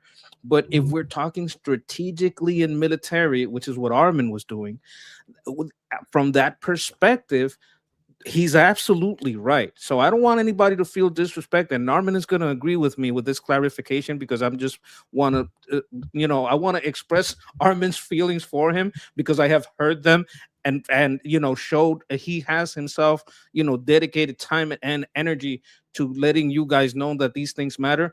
But this is a military analysis of the situation, and from that military analysis, if we're talking about the strategically, the losses are definitely on the IRGC side. That's a very important clarification, Monkey. Thank you so much for making it clear in case anybody had a misunderstanding of what I'm saying. I really this is why I really appreciate you being here, Monkey. This is why I really appreciate you. I don't know what I would do without you being here. Thank you. Because it's a new show for people. People come in new every day, and they might not know how much time you have dedicated to pointing these things out. And I'm just putting it out there. You guys can see in the past history of the channel, and you will find these things. Yeah. Thank you, Monkey. And Shauna with the super chat. which with a very important point, because I keep pointing out the ways that U.S. is winning this. And Shauna is saying military enlistment is the highest in 15 years. That's another very important metric. That's a huge success by the Trump administration that doesn't get talked about as much, right, Monkey? Like that, I think that's a big deal. That's a huge deal. Okay, this is something that happens a lot of it in America. Like if you kill one soldier, like 100 people will volunteer. You understand what I'm saying? When you kill 10, that means 1,000 or more. Like the more that die, like the amount of soldiers that will enlist when they hear of a death is not catastrophic. It's exponential, especially if it's people that knew the person, people around there, people from that town, that kind of thing. It turns the pride in that person's for their sacrifice turns into the pride of that town and going to take their place and defend their nation. Yeah. All right, let's continue with this. That's why they're climbing down. That's why Bessent, Rubio, and Qatar and all the Middle East publications said, yeah, right now they're negotiating over just a few minor details in the Strait, basically the north-south route, whether they're going to let the Europeans demine the middle passage, and some administrative fees. And so you keep hearing, oh, the United States is running out of munitions. Really? CENTCOM hasn't even dipped into global stockpiles. Not yet. And aren't those global stockpiles second generation, Mikey? You know more about this than me. Aren't they not as good as the ones that we're low on? Okay, the thing about what we're low on is when we're talking about global stockpile, we're talking about the stuff that we have in other nations. Like we have a stockpile, we have stockpiles all over Europe. That's just one thing. Those stockpiles are usually within NATO. So we're not dipping into what we have in NATO because we do have things in NATO that are ours in our bases that we could move around. NATO would have a problem with it, but if they have a problem with it, they should pay more and cooperate more. But we can't dip into those stockpiles. One of the problems we have with Ukraine is running out of Patriots, but they're not in NATO, so we don't have stockpiles there. That's just an example. So wouldn't touching those stockpiles make United States less able to defend itself against other potential threats that might happen around the globe at the same time of this? Not itself, because itself is in the USA. NATO would be a little more vulnerable, but NATO U.S. interests around the globe. I mean, protecting U.S. interests around the globe. I think U.S. has a higher interest in taking that from NATO so they can pay what they owe and open up the bases when we say so. Like I would have done it already. I don't know why they haven't yet. I'd be pulling so much stock out of NATO that they would be showing up with that money quick and rolling out the red carpet when I need a base. Right. But okay, yeah. So yeah, I don't want to get on this topic too much, but that's very interesting. Thank you, Monkey. the Defense Production Act's been invoked 2 months ago. That's just strategic leaks to get the Democrats to vote for the Pentagon spending. And you also hear about, the Strait was open before the. Oh, he's saying that all of this talk with low munition is so that we get the votes for the spending. It's not real. That's what he's saying. Interesting. Invoked 2 months ago. That's just strategic leaks to get the Democrats to vote for the Pentagon spending. And you also hear about, the Strait was open before the war. Well, before the war, Iran had a nuclear program. They had a military. They had an economy. And they had a straight Ayatollah. Now they have none of that. So and they had a straight Ayatollah. I mean, that's funny. But we have also heard that he's also gay. We have had guys, Iranians in the chat. Hamam Mansouri, you know what I'm talking about? You know what I'm talking about. He was also gay. One way or the other, the Strait's going to open. In order for Iran to survive, the Strait has to open. And if we don't like the deal, blockade stays, sanctions still stay slapped on, and we're sitting pretty. That's a good point. That's so exciting, Jessica. Yeah. Remember, look what he said. He said, He's talking about the blockade. A lot of people say IRGC controls the strait. Okay, let them get a shipment then. Can the IRGC get a shipment? They're not getting nothing because they don't control the strait. Right. You could say they annoy the strait, but they don't control it. Yes. Yes. I think the accurate term is like nobody technically 100% controls the strait. Right? No. There's another point like Speedy's talking about this in the chat, but we've talked about it extensively. There have been moves made in Iraq so we can stop the IRGC's influence in Iraq and start dismantling Heshtel Shabi, I think is the name of them, the PMF, poor motherfuckers, getting rid of them. So there are big moves going on there, and big moves in getting Israel to sign with Lebanon and USA so that Mossad can start training Lebanon. And I think this is also going to happen in the government. Like just in Iraq, they found tons and tons of corruption and them using the Iranians' money to bribe their way into the Iraqi government and start stealing the Iraqi money. That's an operation we had where we're cutting tentacles off, right? So that's something that happened. I think something like that will happen in the higher government of Lebanon. And there may be forces going in and taking out these people in parliament and Senate or however it works over there that are basically allowing the Hezbollah to infiltrate into the Lebanese army. So you start cleaning out from the top to the bottom. And at the bottom, they're doing operations. So Mossad clears, Lebanon takes over. Mossad clears, Lebanon takes over. Clears out Hezbollah. So when we're taking care of these tentacles, also there's another tentacle in Yemen that's being handled. We've talked about this extensively. People that are new to the program might not be familiar with it, but there are tentacles being cut. And the economic tentacles from Operation Economic Fury. So those are just some of the tentacles that are being handled. Right. Okay. Great point, Monkey.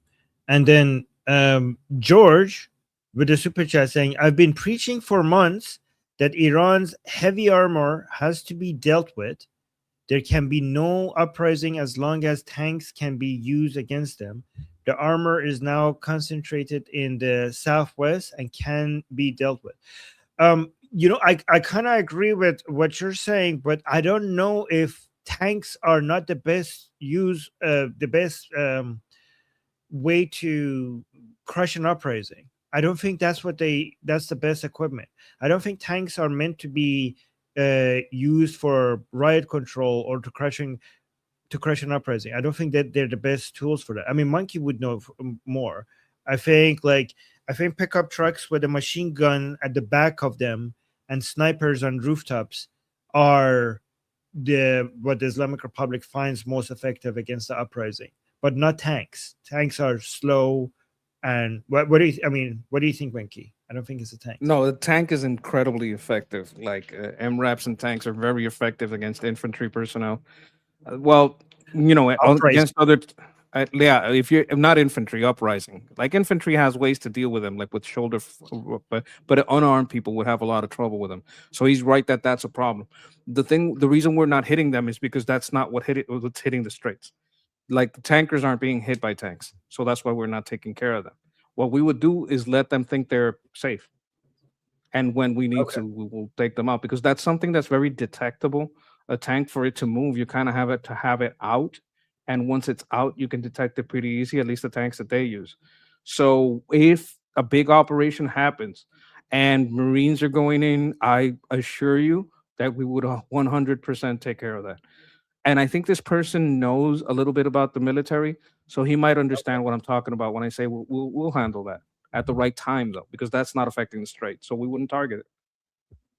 Okay, so thank you for educating me on that because I was ignorant about this. I thought tanks are not very effective against uprising by unarmed civilians. So it's basically the same thing as those Jeeps with machine guns because it's got a machine gun on top, but it has tracks, so it can move in rough terrain.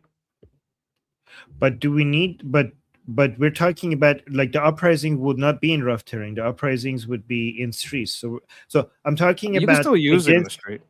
Yeah, I know. But I'm just saying we're talking about unarmed civilians in the streets of the city. Which one would be more effective? A tank or a pickup truck with a machine gun behind it, knowing Okay, that the the way that Iranian you would people. use it is you would make crossfire points. So you would put them, let's say, as so that it has a clear view of the whole street and it's at the end of the street.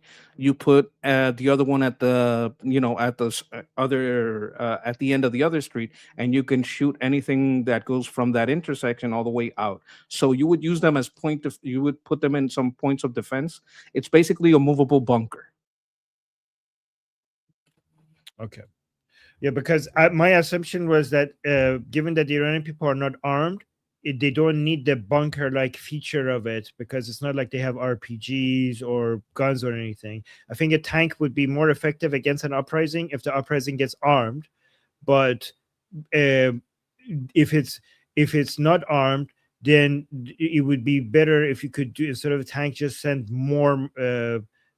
We would be like the Islamic Republic would be find it more effective if it just sends pickup trucks with machine guns behind it and at the back. Well, there is Until the fact that some people drink. Some people like to have a little drink, a little margarita, a little cocktail. You know yes, what I'm saying? okay, And yep, that yeah, I know, becomes a I know. problem. Yeah, okay, guys, we're not. I know what my monkey is talking about. We have to be careful because YouTube might think that we're advocating for certain things if we mention them, and YouTube we are not. We're just talking about what could potentially happen. We're not advocating for anything. Okay, so just be, we're not advocating YouTube. Yeah, thank you, Monkey. Thank you for being careful. Okay. All right, and then Shauna with a super chat saying we are also getting European factories to build our patriots on their shores to ease American factories. Is that right? Is that true? That's very possible. I can't independently check it right now. I think it's very possible. We were also talking about allowing Ukrainians license. I don't think we're going to give them their our Pack 3 rocket motor plans or our new THAADs, but there is a possibility that we allow construction of these things in Ukraine just so that we don't have to give up any supplies. And personally, I would support it because I believe they would exchange licensing on a lot of their drone technology and research, which changes every 3 months.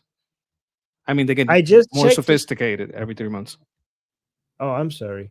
Sorry, I thought you were finished. I just checked this, and Shana is 100% right, as usual. Here's the information I have on this. Europe is actively manufacturing Patriot missiles on its own soil through the Comlog, COMLOG joint venture in Germany. A $5.6 billion contract awarded on January 2024 covers the production of up to 1,000 Patriot GEM-T interceptors for European allies. This initiative directly relieves severe operational strain on U.S. manufacturing facilities facing heavy international demands. Additional partnerships formed in May 2025 and May 2026 expand European supply lines for Pack 3 MSE components across Germany, Spain, and Poland. Localized assembly dramatically shortens delivery times and fortifies NATO's overall air and missile defense posture. Okay, I did not know any of that. Thank you, guys. That's why I said I don't think Ukraine gets that, but NATO would. I think United States gives that to Ukraine through NATO. Am I wrong about that? Yeah, okay, so they might give that type of missile through NATO if NATO allies want to give up some of their stockpile, because it will be like, okay, NATO's making this many for France. If France want to give some of those to NATO, fine. I don't know if they would, but that's kind of like it goes like that, right? You would have to would have to take some of your supply. But the Pack 3, I don't think we're talking when I'm talking about Ukraine, I'm talking about them making it. And that's a whole different thing because they don't have the same licensing that we give to NATO. And then we got Sarah with the super chat. Thank you so much, Sarah. Guys, we got to our goal. Thank you so much. Sarah is saying, for Armin and Monkey, thanks for fighting for us. Well, thank you, Sarah. I appreciate you. I appreciate you fighting for us.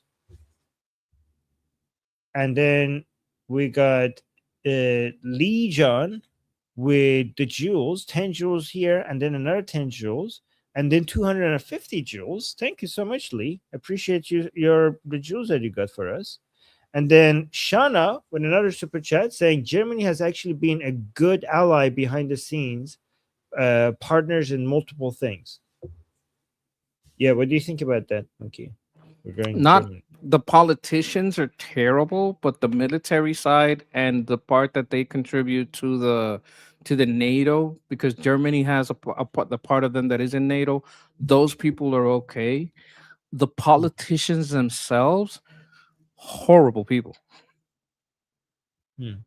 At least they are more pro-Israeli than other European politicians.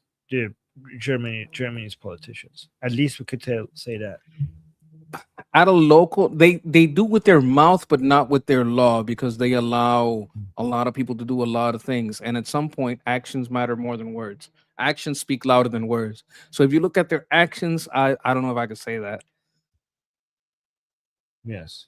And yeah, Shana agrees with you, by the way. Yeah, because that's the military stuff. It's behind the scenes. Like yeah, she's absolutely right. Yeah. All right, let's listen to the rest of this, because this is really interesting. Stay slapped on, and we're sitting pretty. That's so exciting, Jessica. It's a win for America on the horizon. Are the Democrats celebrating and looking forward to thanking President Trump and supporting? I don't even think Jesse could find a lot of Republicans that would be as enthusiastic about the current conditions. And there are two of them sitting to his left who didn't have the same kind of appraisal. It was funny about the Strait Ayatollah. And we do agree to disagree. Listen, I'm sure that decapitation sounds the same as decimation, obliteration, and total destruction, which are other things that President Trump has said are going to rain down on the Iranians. The bridge and power plant days, their navies sunk, their armies obliterated, whatever it is, the art of the deal has not gotten us particularly far at this point. And when the president comes out yesterday posting on Truth Social, the Iranian leadership is unbelievably duplicitous. Duh, everybody knows that.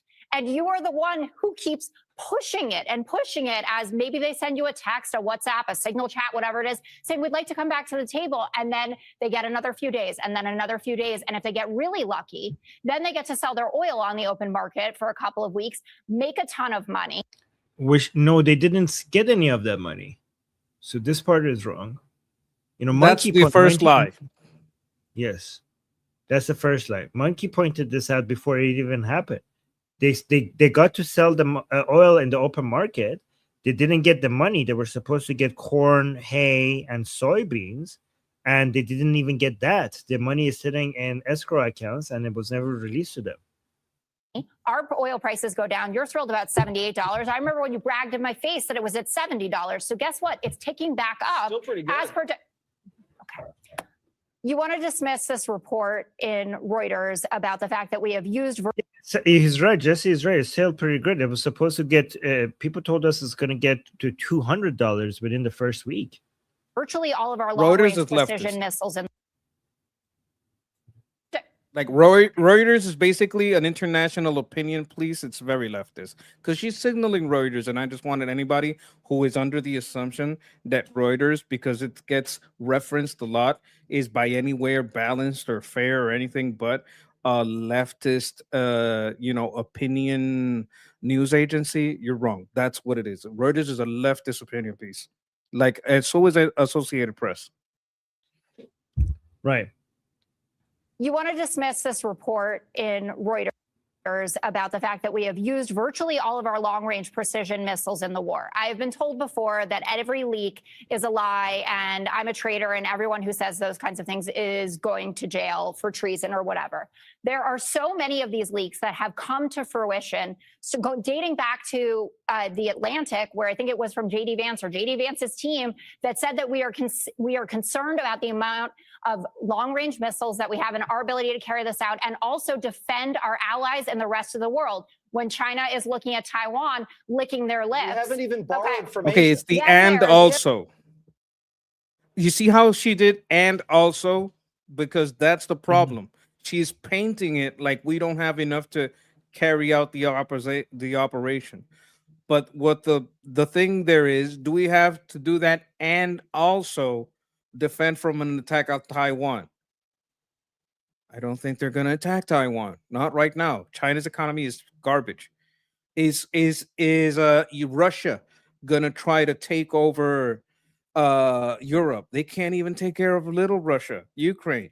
Ukraine is kicking their ass. So when you say and also, that's assuming that at the same time that this happens, oh, China's going to attack Taiwan.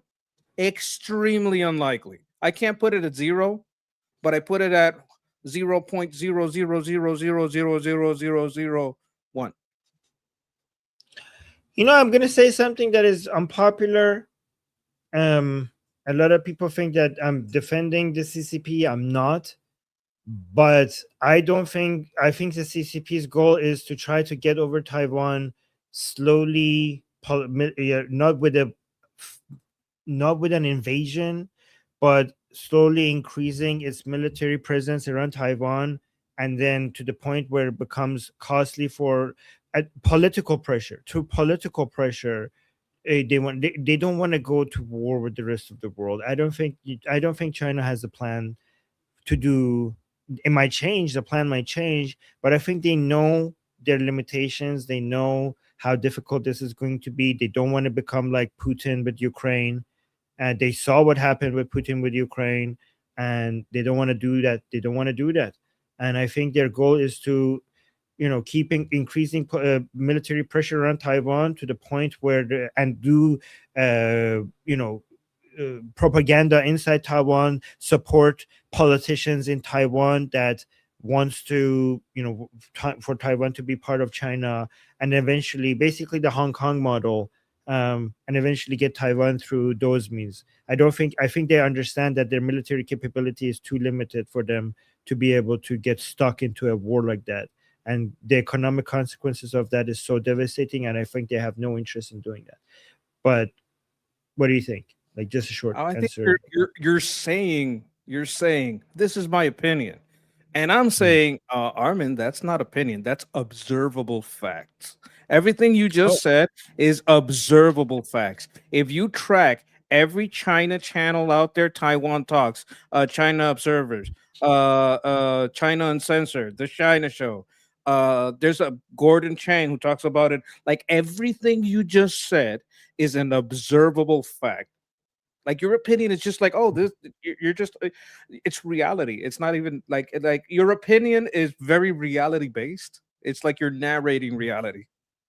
Oh, wow. Thank you. Because some people think that I'm trying to dismiss the threat of CCP over Taiwan and betraying Taiwan by saying that. And I'm not.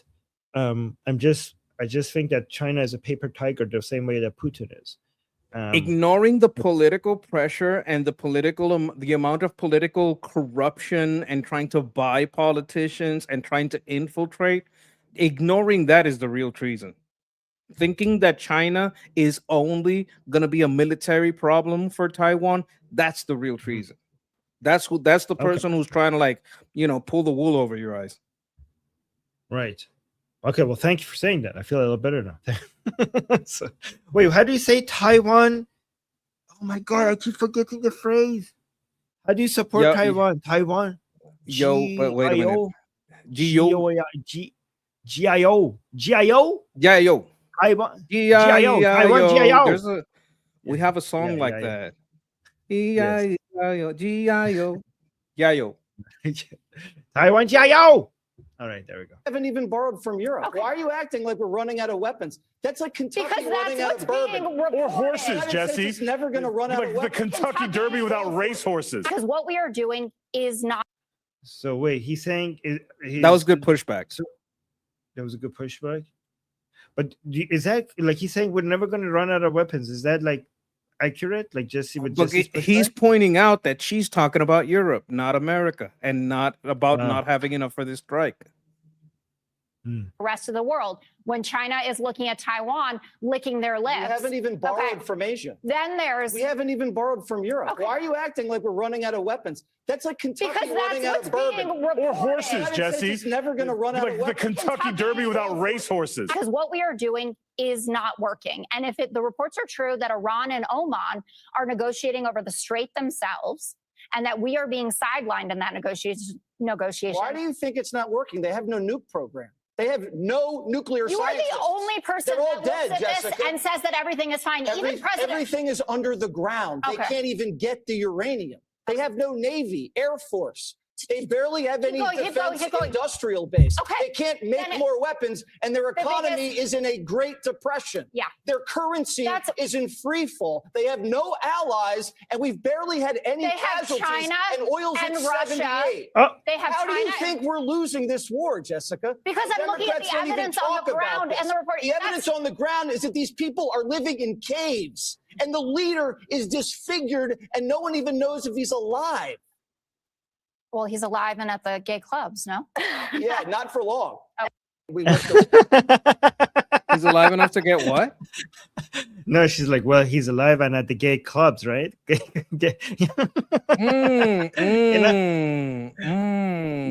Right. She got spicy. Yeah, I wasn't like- expecting that from her. She's the Democrat. No, I like how she managed to, at the end of it, make it like a lighthearted joke to the, I like how Jesse responded to her, but I also like how she's like here for a Not for love. conversation, and she's also like leaning into the joke that Jesse is making. That was kind of good, no?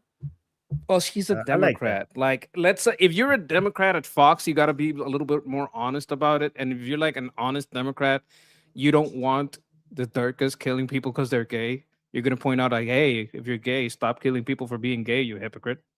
I don't know. I think that was Like, we pretty have good. nothing against gay people. We call them the gay Ayatollah because it's ridiculous that your religion bans this. You kill people for this, but you do it yourself. Like, if you want to be gay, that's fine. No one here is gonna, give you any grief about it at all. It's as long as you're all adults. I don't care. Yeah, so I mean, I think Jesse had really good points, and he like basically destroyed her arguments. But I still do appreciate when people are willing to have this conversation, and also when they are like, when they're joking, like making it lighthearted. Look at the very end, like she leaned into Jesse's joke. Like, listen to this. Like, I kind of like that. People are living in caves, and the leader is disfigured, and no one even knows if he's alive. Well, he's alive and at the gay clubs, no? Yeah, not for long. We whipped her. I don't know. That's pretty like funny. I like that. that's just being sweet to Jesse. He's like, oh, you liked my joke.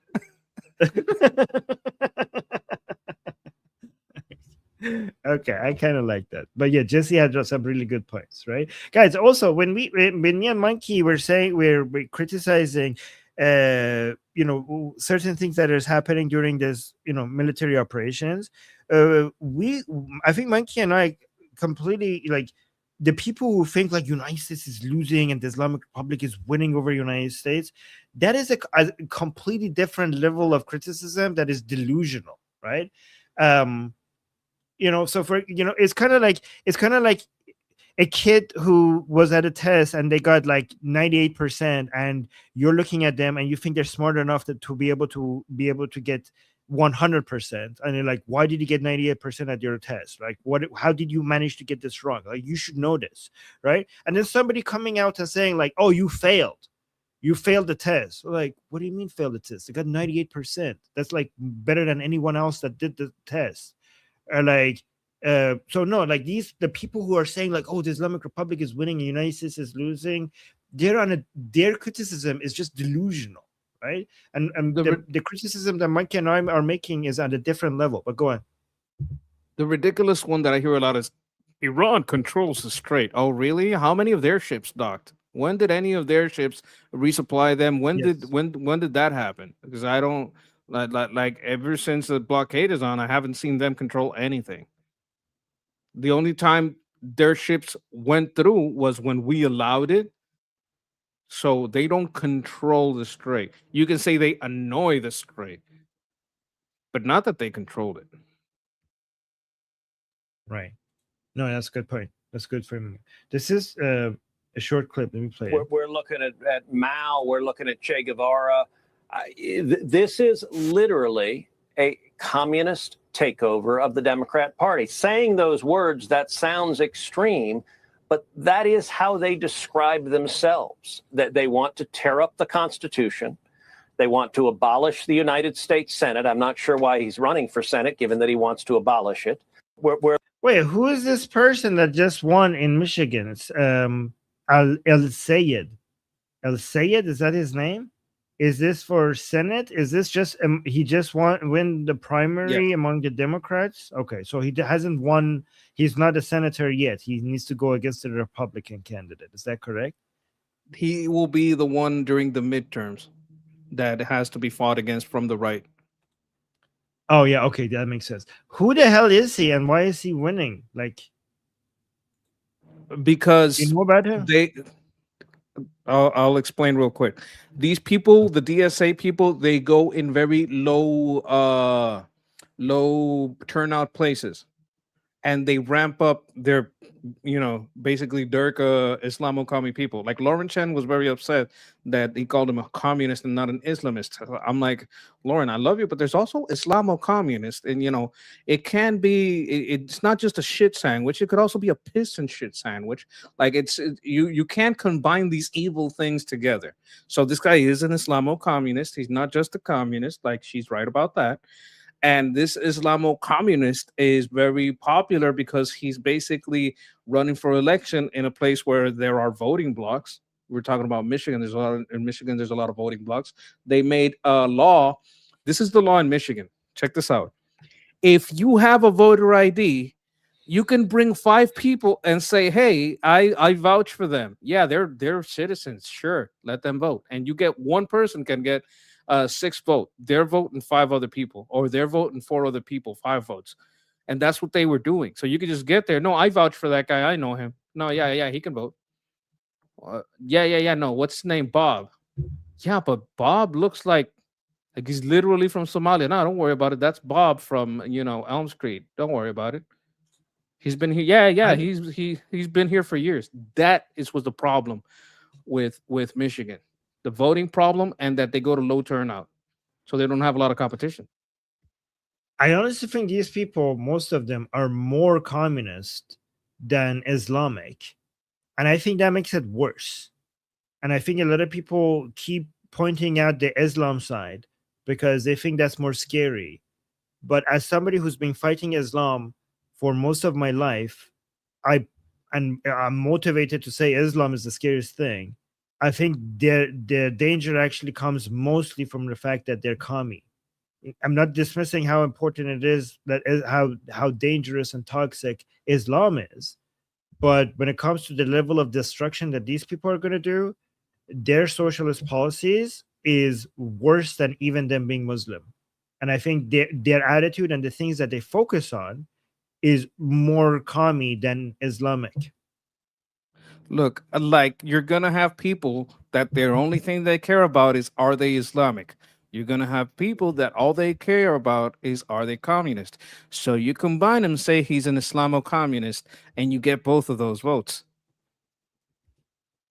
Right. Okay. Yeah, that's a good point. We have to win this, so we have to use both of them. I kind of agree with you, though, on your point about what he really is. Right. Okay. But yeah, and I kind of agree with you with what we need to do with. I mean, I actually no, not kind of. I actually completely agree with you that when it comes to winning the battle, that's what we need to focus on. Strategy, baby. Yeah, right. Mark Levin posted about him saying, "Defeat the scumbag." So there's a video of him over here. Accurate. Second. Let's see what he's. That's him. This is the guy that just won.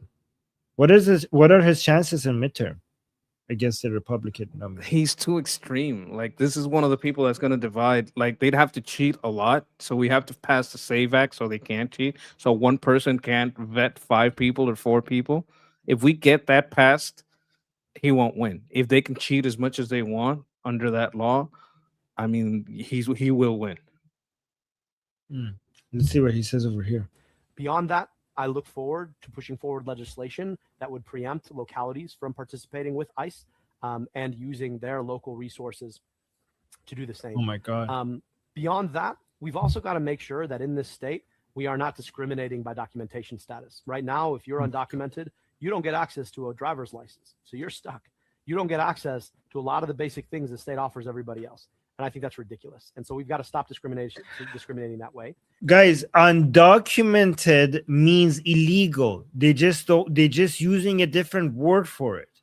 Undocumented, the illegal, because illegal has a negative, people associate, like, they just change the wording to make it look better. And like when they say we're discriminating against undocumented, yeah, you're basically discriminating against illegals. You're discriminating against people who are committing crimes, as you should be. Am I getting this wrong, Monkey? No. What's going on here is like if you walk into your neighbor's house, take their car keys and take their car, that's not an illegal. You don't have that car illegally. It's just undocumented. Yes. I own your car now. It's just undocumented. No, and I'm keeping it. The police can't do anything because it's just undocumented. I'm gonna put it in my garage next to your like the neighbor's looking at. Hey, that's my car. No. It's just undocumented. Yes. Yeah, you know what, Monkey. The example I give is like it's not a bank robbery. It's an undocumented withdrawal. Yes. That's what this would go. Yes. I wanted to go with an example that didn't involve a gun, but yes, but because you're just kind of walking in there and taking stuff, but that works too. An undocumented withdrawal. Get down on the floor. This is an undocumented withdrawal. Yeah. No, some people call it, like, when you do that kind of legally, they call it check fraud. You make a check for a balance you don't have. I was like, no, it's not check fraud. It's an undocumented withdrawal. Yeah. I haven't made the undocumented. I have undocumented deposits coming in. Trust me, guys. Anyways, here's an interesting thing, because people talk about the Democratic Party as if some of them are radical, crazy commies, but there's another side that is good, and it's the more traditional part of the Democratic Party that finds all of this to be too radical and insane. And I don't know what this video is, but it kind of suggests that maybe they're all like in agreement with this. But let me see here. Is the rise of the DSA good for your party? Look, we are a big tent party, and being a big tent party is a strength, not a weakness. So yeah, basically, he doesn't see that as a problem. This disease that is spreading in the party, he doesn't see it as a threat. He doesn't see that as a going against what the party is about. So anything, if you find the DSA to be toxic and against an anti-American, he's supposed to be, pushing back against this anti-American takeover of his party, but he's celebrating it. What do you think, Minky? Yes. Like, I think, let me see how I can put this. The reason he's talking about what he's calling a big tent, like, it's a fake big tent. Like, there are some things on the left that will get you canceled, like supporting Israel and that kind of thing. The thing that he's trying to do is like make some equivocation here and act like the DSA is the same as your standard liberal out in the voting block. As far as these Democrats, they're just as socialist as the DSA. They paint themselves as capitalist Democrats to the people because they know most Democrats are capitalist. These communist Democrats are not the majority. I would put around 80%, maybe more, Democrats, standard Democrats. I don't pay attention to politics, but I think you have to give to the people. That's your standard Democrat. But they're uninformed about everything, and they watch movies. Like they're either too busy with work or they just don't want to pay attention. That's your standard Democrat. They're not socialists. These people are socialists. Chuck Schumer is a socialist. Like, these people in power, they're socialists. So their talk about a big tent, but they're really more in step with the DSA than all of their voter base. So he has to welcome them because they are actually like, we get the votes where we can get them. He doesn't care they're socialists. Yeah. Yeah. That's a good explanation. Okay, Monkey, I'm gonna go do a 1 minute washroom break. You know what that means? Nick, Nick, is it? Oh, thank God! I thought it was gonna be Pierce. No kidding. All right, guys. Jesus. Jeez. Okay, I'll be right back. Just listen to this garbage, and then we'll respond to it. So the way that Iran was asserting control over the Strait in the period of the MOU is they said, okay, the ships don't have to give us money, but they do need to talk to us for permission. And if those commercial ships don't get permission from Iran, then Iran's going to attack them. Now, what that sounds a lot to me like is coordination. If Iran says the northern lane is Iranian water and that's ours, and the southern lane is Omani water and that's theirs, but they have to coordinate with us, that sounds like the ships going in and the ships going out have to coordinate with Iran. And what that sounds like is they're going to need Iran's permission. And if they need Iran's permission to enter and exit the Strait, then that sounds like Iran is pretty much annexing the Strait. That sounds to me like de facto control. And they're establishing this precedent of de facto control because eventually that becomes formal control. If the new understanding is all commercial shipping needs to coordinate with Iran, and if they do not, then they will be bombed with drones and missiles, then that means Iran is the gatekeeper. Iran controls the inbound and the outbound traffic. And eventually, if that's the understanding, then that means that that's as good as it being a matter of law. So what the Islamic Republic is trying to do is, for this round of negotiation, they want to say like, okay, fine, we're not going to control, we're going to allow ships leaving through the southern route, but they have to enter the Persian Gulf through the northern route, and the southern route leave should be done with our say. Like, we have to get to say, like, it's not just Omanis. They need to talk to us regarding ships going through. And it seems like what they want to do is to get President Trump to agree with this arrangement by saying that we're not going to be collecting neither tolls or service fees or anything else. And then I think what the plan is, that the Islamic Republic is to go sell this internally. First of all, President Trump is going to make the IRGC, not Pezeshkian, not Araghchi, not Ghalibaf, but the IRGC have to come announce this. But the IRGC is like, it's okay, I can publicly announce this, but sell this as a win by saying that, look, guys, what we have done is that whether they go through the north or the south, nothing is moving unless we allow it. So, yes, we agree to these new terms, but this is a win for us. And another thing that the Islamic Republic might do to try to sell this as a win internally is that even if we're not collecting tolls now, and this is going to be something that the regime will not say itself so that they don't get in trouble with President Trump, they're going to put it on the media by commentators instead of the regime itself. And they're going to start pushing for, we already created the framework for us to be able to start collecting tolls when the Americans leave, because everything moves by our say-so. So we have already created the framework for eventually to be able to collect tolls. I'm not saying if this is, accurate, like if this is describing objective reality. I'm just saying this is probably what the Islamic Republic has in mind based on what I know about them. This is what their plan is. What do you think? I think I'm highlighting a comment here because, like, if I go surface level, what he said, I'm not hearing anything that's wrong. Here is the big question. How Trinoculus says, how will he twist this to be the Jews?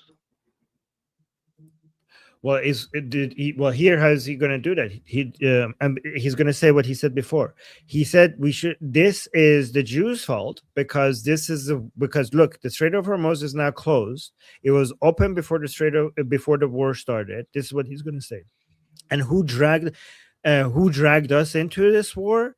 Like, we thought we came to this war thinking that this is going to be easy, because the Jews convinced President Trump that this is going to be easy.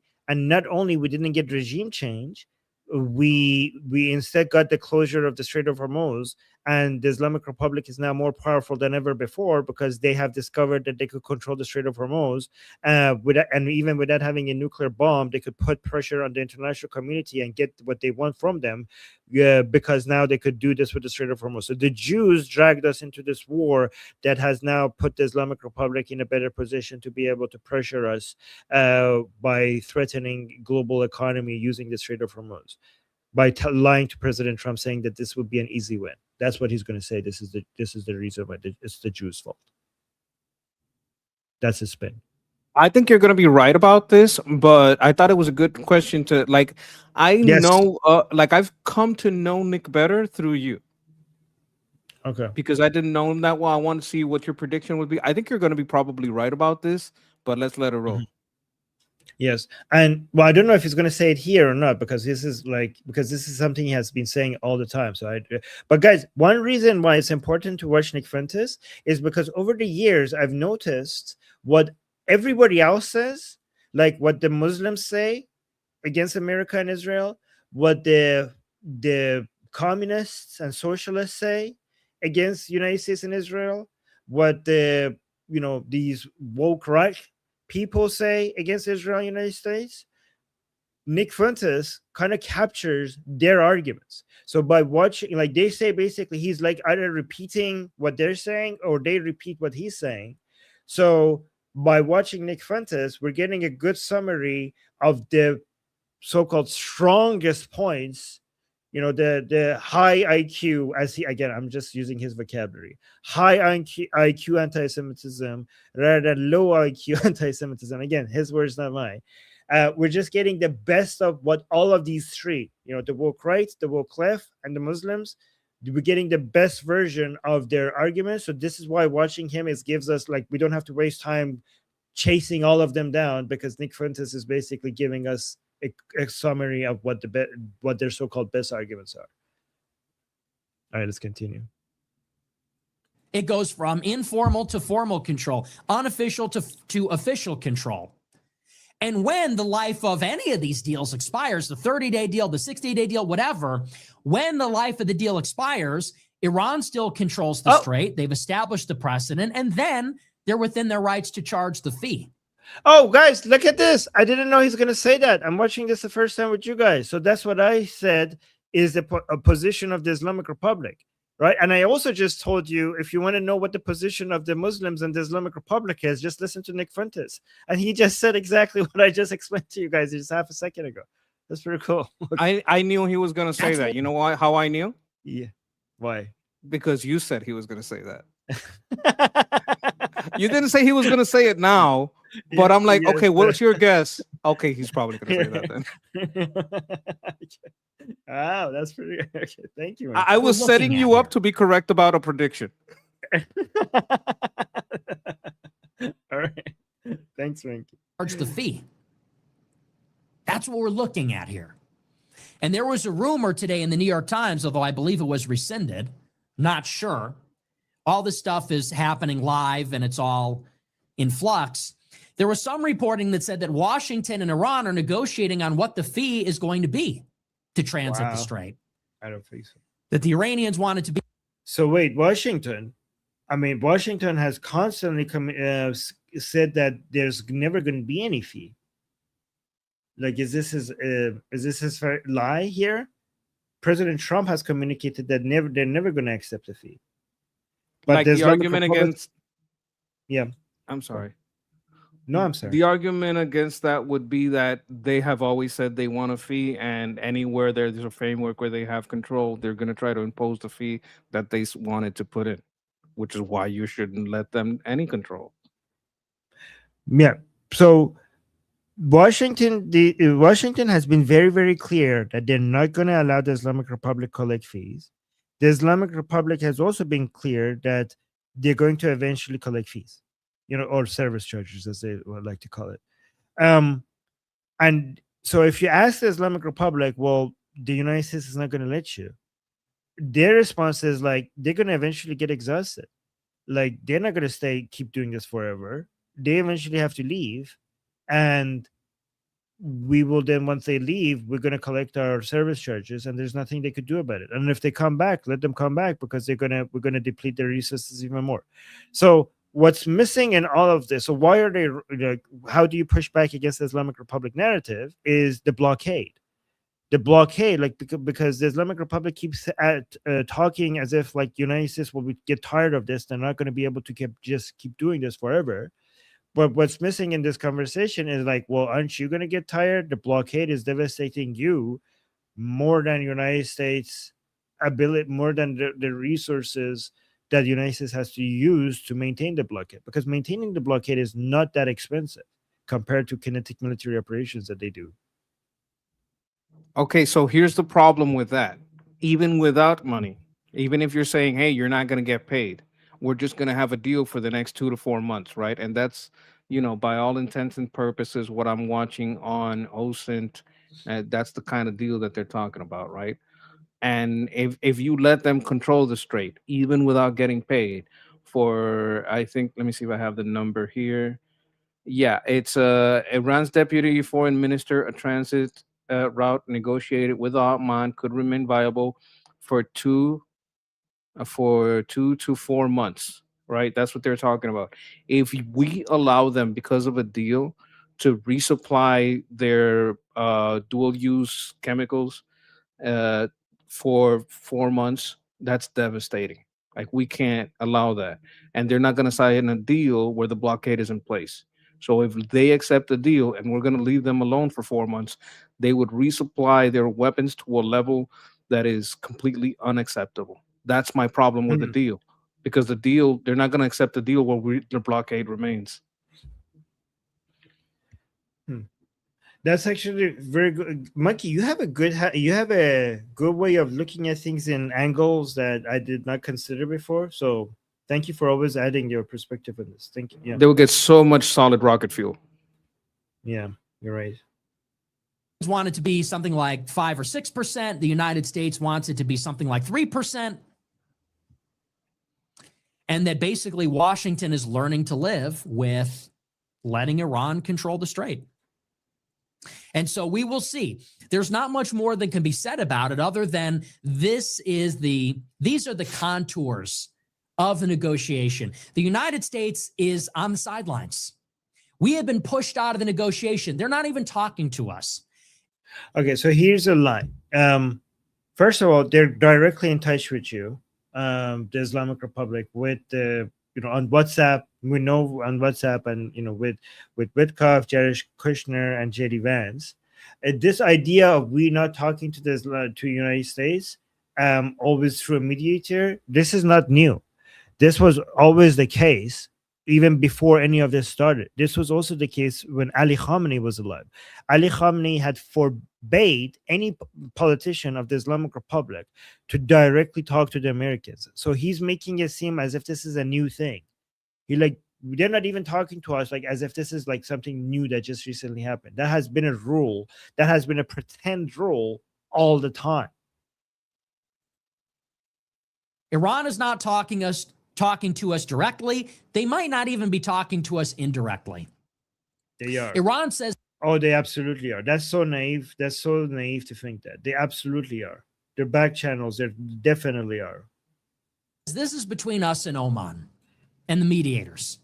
He's just listening to the Islamic Republic State TV and just accepting he's just assuming that the narrative that is coming out of the regime is just like the fact. It's funny because the regime, the jihadi people in Iran who support the Islamic rule, they are actually not believing the state propaganda anymore, and they're watching American news to figure out what's happening. So look at this: the most radical people in Iran are not believing the regime anymore, and they're looking at American news, and the most radical people in the United States, they're believing the Islamic Republic instead of their own their own president. Wow. Yeah, it's a little ironic. Yeah. Wow. And it looks like the mediators, Qatar, Egypt, Turkey, Pakistan, and Oman, are all going to kneel to Iran and give Iran everything that they want. There's some rumors that Iran is demanding more, that Iran is demanding we move our military bases, that they're able to sell their oil again with the sanctions waivers. They're able to sell their oil and denominate it in dollars so that the payments can be settled in dollars more quickly. Again, we will see what they announce tomorrow, but if what is being reported is true, it looks like the United States fully capitulated. Last week, it was the same discussion. Oman presented this proposal, split it down the middle, 50-50. Iran said, no, we want part of your half as well. We threatened to take it to the next level. We threatened to escalate, threatened to do the biggest airstrike since World War II. We called it off. Iran and Oman have picked up where they left off, and it looks like we're now going to take the deal that last week we rejected. So what do you think, Minky? Look, the reason he's dangerous is because he uses a lot of truth in his rhetoric. Like, a lot of what he's saying is true. The problem here is I don't see how we allow, I think it's a petrochloride or something like that. I can't remember. Hydropetrochloride. I don't remember the name of this dual-use material, but they send it through that strait that creates so much solid rocket fuel. I don't know how we stop that if the strait is open. Are we going to inspect every chip? Do we even have the kind of capabilities to inspect every chip? Because it's one thing to stop the ones that you know where they're coming from, but they do have like a ghost fleet. I know we've been doing ghost fleet operations. I know that's been going on all the way up to Europe. But like, how are you gonna, if you don't have a blockade of everything that goes to Iran, how are you gonna stop them from resupplying those rockets? And I don't know why Saudi would want this, because this will heat up again sooner or later. If the Israelis strike Iran, they're gonna lash out at everyone, not just Israel. They're gonna lash out at Saudi Arabia. If Saudi Arabia lets this go, they're going to resupply, and they're going to hit Saudi Arabia with missiles, not just drones. If UAE lets them resupply, if Qatar lets them resupply, they are going to get hit. I don't know what the strategy is here, but opening the strait and letting them resupply would be retarded. Like, this could be a pressure tactic. Are you going to sign the Abraham Accords, or are you going to let them resupply? Oh, you say you don't want me to use my bases? Fine. I'll step back. I'll let them resupply. What the fuck are you going to do then? You know, can I play devil's advocate for Saudi Arabia and see how you respond to that? Devil's advocate. Sure. Yeah. Okay. So, guys, I'm just playing devil's advocate. If I'm Saudi, I would be like, I completely agree. This is horrible. If the Islamic Republic, if they live, they're going to come back and do this again. And I'm devastated. I don't want that to happen. I want them to go away. But the problem is that I'm not confident that you guys are actually going to finish the job with the Islamic Republic. And I personally can't.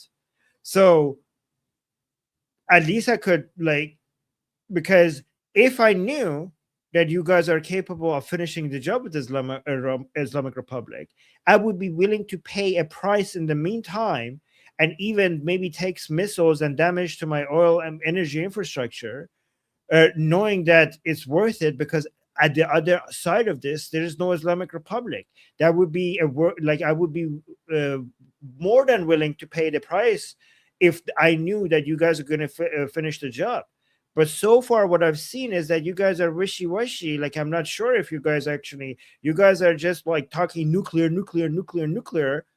So you guys are not actually interested in toppling the Islamic Republic. You just want them to just not have nuclear. And even if you manage to do that, you're still going to leave this monster next to me and leave at some point. So that's why I'm forced to at least try to not get hit right now, because I'm not sure, like, if I go all in with you guys just allowing me to get hit with missiles, I'm not sure if you guys are going to finish the job. And you keep telling me to go to the Abrahamic Accord. Like, yeah, but if I go to the Abrahamic Accord, and then the Islamic Republic is still here, then I'm going to get more bombed, because now I'm a country that is an ally of Israel, has normalized relationship with Israel, and I can't be part of Abrahamic Accord while the Islamic Republic still exists. So maybe if you want me to be fully on board on this, like maybe you guys need to show more that you're going to actually completely finish the job, and I'll do everything you guys want. I will join the Abrahamic Accord. I will, throw missiles at the Islamic Republic if you guys want, and I will also allow and accept that some of my old infrastructure is going to get damaged, but it's all going to be worth it if the Islamic Republic is going to fall. But I don't think you guys are all in on this. I would reply, I don't give a shit what you fucking think. Either you sign or I leave. Okay. That was okay. All right. Okay. And then with so respect, again, your princeness, Mohammed bin Saud. okay. How about this? Again, guys, I'm playing devil's advocate. If then I'm Saudi Arabia, I'm like, then I can't sign. I'm just gonna have to go pay the Islamic Republic money. This is what I'm actually gonna do now. Given that you are not gonna make it easy for me, I'm forced to go give billions of dollars to the Islamic Republic, tell them like to convince them not to hit me with missiles. And that's billions of dollars that they're not going to invest in drones and missiles that is going to be used against you. Go ahead. You know what's going to happen to your economy if you do that? Do you know how hard I'm going to sanction you and anyone on earth that buys your oil? Go ahead. Make my fucking day. I'll sanction every oil field, every bank, every business inside Saudi Arabia. You think you got money, but you don't. And I'm going to make you understand that. Okay, but that's what Monkey would say. That's not something that any U.S. administration would do. So we're not going to have that. We might say it behind closed doors. Okay. All right. Guys, I'm not Saudi Arabia, so put away your tomatoes. I'm not the Saudi government. Okay, I was just playing devil's advocate here. This was just let me know if that was helpful or not, like me trying to steelman them. Or I'm already getting my oil from all other places. I'm already trying to make the world not even looking at you. You are already trying to get away from oil with your 2030 plan. So even you don't trust your oil. If I shut down and sanction every single business you have because you're giving Iran money, you're not gonna make it to 2028. You're not gonna make it to 2027, much less 2030. So your 2030 plan, it's not gonna pan out if you give them 1 fucking cent. Right. But guys, let me know if this was if you want me to do more of this, because I know what a lot of these people are thinking, and I could give you a version of their argument. So because sometimes you guys hate it, oh, Armin, why are you defending this guy or that person? I'm just basically trying to provide basically this is I think the most helpful way for you guys to see what their perspective is. I'm not saying we agree with their perspective. I'm just trying to steelman it as much as possible for you guys to know what they're thinking, what their thinking is like. Does that make sense, Monkey? You're gonna be in so much trouble that the Wahhabis are gonna take over and kill you because you're poor, you're destroying their way of life. These people were rich, they're not rich anymore. They're all hiding guns. They all got money. They're all rich. You know what they're gonna do when we take away those riches? They're gonna fucking kill you. The whole house of Saud will fucking fall if you keep fucking around because you're in that FA area and you're about to FO. Maybe I should handle these negotiations. Yeah. This is why I keep saying Monkey for president. Okay. So thank you, by the way, Texas. Thank you. But Monkey, you didn't answer my question. Does it do you think it's helpful for me to provide this devil's advocate positions? I'm loving being on this side of the negotiating table. I really appreciate it. Is it helpful? I think it is, but the best part is I am enjoying it. Okay. Okay, well, I'll do more of it. I'll be a jihadi, I'll be the Islamic Republic, I'll be the Saudis, I'll be a commie, and then you could just basically just go all out. You put your frustration and anger against all of these people, and I'll I'll send you I'll my go all bill for. out. Yeah, okay. This is like I'll With be your personal precision therapist. and logic. Yes. Yeah. Okay. All right. So look at this, by the way. So our favorite Democrat with Jon Stewart. This looks interesting. Let me see what he's saying. What they're talking about. Political. So for you, you could agree with them 90%, but Israel is the red line. Absolutely. Israel for me. Like I can't ever turn my back to Israel after. Wait, so I don't like John Fetterman if he's saying what I think he's saying. Is he saying that he agrees with the DSA people on everything except Israel or the Democratic Party in general? Okay, so let me see. Senator John Fetterman for discussion on the Democratic Party Israel. Okay, if he's saying that he agrees with everything else of the Democratic Party except Israel, then he's not as good as I thought he is, because the Democratic Party's problem is not just Israel. We'd have to find out how much Israel is of that 10%, because he agrees with 90%. Is Israel 5%? What's the other 5%? Is Israel 10%? Like, we'd have to suss that out. But he's also calling it a red line. I'm in cagey with language, but you get what I mean. Right. Let me just play this, and then I'll go to the super chats. So for you, you could agree with them 90%, but Israel is the red line. Absolutely. Israel for me. Like I can't ever turn my back to Israel after where it's at. So, and I mean no disrespect on this, but that is not our country. You're saying that these candidates may have great ideas for our economy. They may want to do the exact same thing you want to do in terms of getting money out of politics. They may want to increase the social safety net. They may want to change the balance of power from capital back to labor. But if they don't agree with you on Israel, you don't want them in your party. That's Let me respond to this. Yeah, so first of all, Israel is United States' #1 model ally. So you you say Israel is not our country. Yeah, Israel is not your country, but it is in the best interest of your country to have good allies, and also to demonstrate to other countries that you treat your allies well, especially ones who are the model ally. Like, what are you talking about? Like, that is being pro-America, to countries that you are your friend and they have mutual interests with you. If you go against them, that's against America. That's not just against Israel, that's against America. They don't have to be your country. They don't have to be your country for you to understand that this is in the best interest of America. Go on, Monkey, you want to say something? I want you to run it back, completely ignore the Israel part, and listen to everything else he said. Also, you're with this, and you're with this, and you're with this. Because the things that he would be agreeing to, if that's his only problem, are a big problem.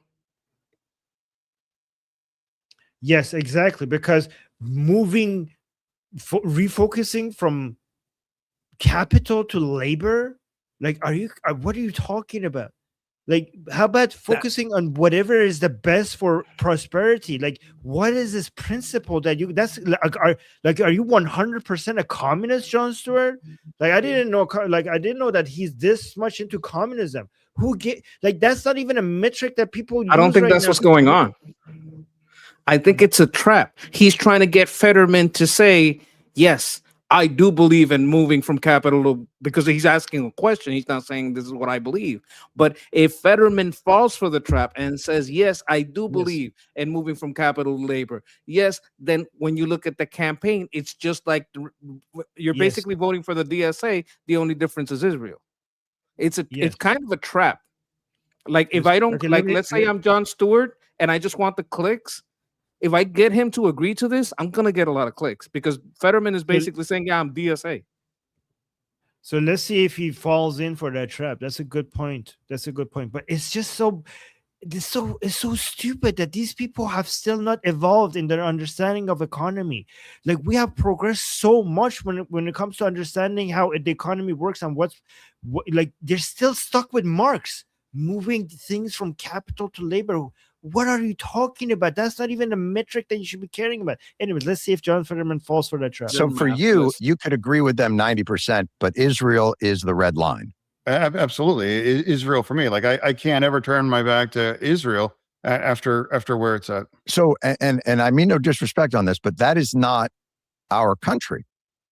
You're saying that these candidates may have great ideas for our economy. They may want to do the exact same thing you want to do in terms of getting money out of politics. They may want to increase the social safety net. They may want to change the balance of power from capital back to labor. But if they don't agree with you on Israel, you don't want them in your party. Well, I don't know who you're referencing to specifically. No, I'm referencing what you just said. Name So one. in other words, Syed or AOC or Bernie Sanders, I assume you agree with a lot of what they say economically. And what I'm saying is, like, if you are a DSA member, if you are a member of a specific political party, run under your own banner. And now I think Bill Maher said something very insightfully. Yeah, he didn't agree to it, so that he didn't fall for it. It was a trap, but he didn't fall for it. He didn't fall for it. So he didn't say I agree with those people. But did you see the editing that they did to make him look like he's uncomfortable? Did you see that part? Like the neck move? Did you notice that? I didn't notice, but yeah, look at this. So when he said Israel is not our country, they cut to him moving his neck as if like Jon Stewart managed to make him look like he's not for America. Look at this. I see mean no that. disrespect. Yeah. These are the tricky editor. Yeah. So and I mean no disrespect on this, but that is not our country. You're saying that these candidates may have great. You see how when he said that, they cut to him moving his neck? I was like, oh, Jon Stewart got him on that. Made him uncomfortable. They cut to him. Even though he wasn't saying anything, they cut to him to move his neck like that. Anyway. They don't agree with you on Israel. Let me go back to here. Like, you're not going to cut away from the speaker without a reason. Yeah, exactly. No, I'm referencing what you just said. Name So one. in other words, Syed or AOC or Bernie Sanders, I assume you agree with a lot of what they say economically. And what I'm saying is, like, if you are a DSA member, if you are a member of a specific political party, run under your own banner. And now I think Bill Maher said something very insightful. He said, you know, the DSA are colonizing the Democratic Party. So just be Democrats if you're going to run under the Democratic Party for that. Why have a DSA party for overall? So run on that, and you all understand. It's just an organization. It's not, we have a two-party system. We don't, it's like the Freedom Caucus in the Republican Party. There are, there's Randy Fine and Ogles and all these nutbags that are also part of an area, and Republicans, I'm sure, may not agree with all of them on all kinds of things, but there is no other party. Well, I guess this is a false equivocation. There is a very I don't think anybody in the Freedom Caucus wants to get rid of the Senate. I don't think anybody in the Freedom Caucus wants to abolish what determines a nation, its borders. Like, these people are going after things that are definitional, not only to them as a party, but to the whole nations. They are definitionally changing the goals of the party away from the standard goals of the party, stated, because what they do is something else. But they are stating goals for the party that are different from the goals of the party. The Freedom Caucus doesn't do that. Okay. could try it, but my point is, if you don't disagree with them on a lot of things, why not use some of that energy? And even like Mamdani in New York, is DSA, but there are things in the DSA platform that he disagrees with. And I'm assuming there's probably things in the Democratic platform that you might disagree with, but you don't disavow the entire thing. You're literally saying we can all have discussions, except when it comes to Israel, which is not America. It seems like a weird line to draw. Well, so then, I don't think that's weird. I think what history. Now he's falling for the trap. Because what he should say right now is, I don't think the Freedom Caucus wants to get rid of the Senate and borders and ICE. I think everyone in the Democratic Party that wants to get rid of borders, which are by definition what makes a nation state, they are delusional and should be kicked out of the party. I would not caucus with those people. Everyone in the Democratic Party that says you can't you may change laws to change how ICE works, but abolishing ICE, abolishing prisons, is that a standard Democratic goal? Do any of the Republicans do that? Like this equivocation that the DSA is like any other caucus is ridiculous. It's crazy, and I'm not going to make that equivalency. This is not just about Israel. It's about everything that the DSA says it stands for. And if 8 out of 10 other policies are absolutely insane, I'm not going to say, well, I kind of disagree with some things. I'm going to see most of this is crazy. That's what he should have said. Yeah, I think he made a mistake, and maybe I'm wrong about this, but I think he made a mistake making it seem like this is all just Israel, as if DSA's problem is only just that they're anti-Israeli.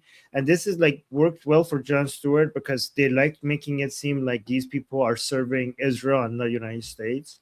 He should have made Israel just one of the many reasons why DSA is horrible. There's so much to work with there. There's so many reasons why DSA is an invading, is anti-American. It's not the DSA is not just anti-Israeli. The DSA is anti-American, and he should have given you a list of all of these reasons that the monkey just gave you for why DSA is bad. And Israel should be just one of them, right? I think he made a mistake. Yeah. All right, let's continue. Demonstrates is that when people or a government or people turn their back to the Jewish community, things end really badly. And so he just talks about Jewish community as if that's the only problem, and this is going to be really good for the people who want to pretend like Israel controls America. As if the politicians are. Look at the look on his face. Look at the look on Jon Stewart's face right now. Like he is basically, he's falling in the trap. He's falling in the trap because he's laying down the same trap. His trap is Israel. He doesn't want to talk about how the DSA wants to abolish the Senate. He doesn't want to talk about how the DSA wants to abolish the presidency. He doesn't want to talk about how the DSA wants to abolish the Supreme Court or change the Supreme Court drastically. He doesn't want to talk about this thing. So he keeps talking about Israel. He wants to get away from what is the DSA platform actually and make it about Israel. And right now, Jon Stewart is opening his eyes he's falling for it. Yeah. And DSA wants to abolish the West as a whole, capitalism as a whole and the West as a whole. It's in the name, socialists. Yeah. And also they actually spell it out. They're anti-capitalism. They're anti-America as a whole. It's a dangerous community. Yeah, guys, we showed you this. In the previous shows, we showed you that these people are they don't hide their anti-Americanism. They don't hide it. They're transparent about it. Anyway, let's continue with this. Turn their back to the Jewish community, things end really badly, and it's a dangerous. Jewish community and Israel are not the same thing, brother man. They're not. That is not the same thing. Israel is, again, I'm not even going to say this because that's falling for the trap. You shouldn't fall for this trap. But if I wasn't concerned about the trap, I would be like, Israel is the Jewish people's rights to self-determination. Israel is what protects Jewish people globally against anti-Jewish hate. But I wouldn't say that in this show because that's a trap to redirect the conversation into something that Jon Stewart wants. I'm just saying it here, but that's Monkey's right. Monkey recognizes this very fast. This is all a trap. No. It's like, hey, it's like if I have to pick a side for after 10/7 and after Iran, I'm always going to stand with Israel. I'm always going to vote and support whatever that's necessary to protect themselves and to prosecute Hamas, Hezbollah, and Iran too. And the very left never said a peep after Iran executed 30 to 40,000 young people in there just for protesting for democracy. You think that the left is pro Iran, not the country, but the regime? Yes. Obviously. Absolutely. Like when he said that's an accusatory. You think, like, you see the language here. You think, like, it's a crazy thought. Yeah, it absolutely is. It absolutely is. They openly defend the regime, and the regime openly defends them. What I'm saying though is, like, if anyone in the Democratic Party is fine with Iran building a nuclear bomb, I disagree with that person. I think most people are. Now Jon Stewart is like, oh my God. Because stop it 1 second. You see how he moves his head like he just heard something crazy and picks up, like, that's acting. That's like being performative. That another thing is now Fetterman is repeating. He's like stuttering. You got him stuttering. You got him to move the conversation to Israel and to Jewish, Jewish people, and you also got him stuttering. Why? Because he fell for the trap. Like, if I know I'm going to talk to Jon Stewart, I know I'm going to talk about the DSA and Israel. So one thing I'm going to point out, I'm going to stick to the DSA. And I'm going to say, I would start saying, look, I do support Israel because they're a great ally.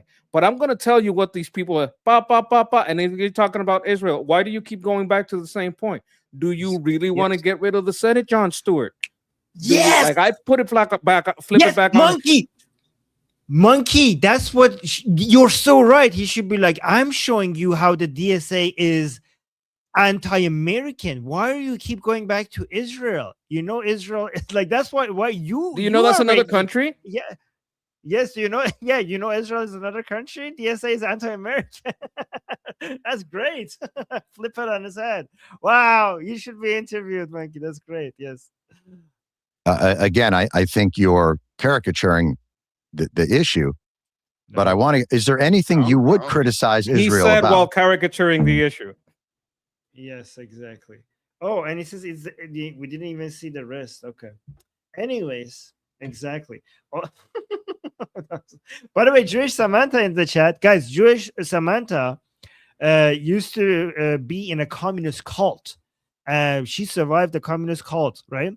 And she is more aware, and she still goes into those communities to see what they're saying. So she's an expert in understanding these people, right? And Jewish Samantha is saying, yes, the far left is unfortunately pro the Islamic regime.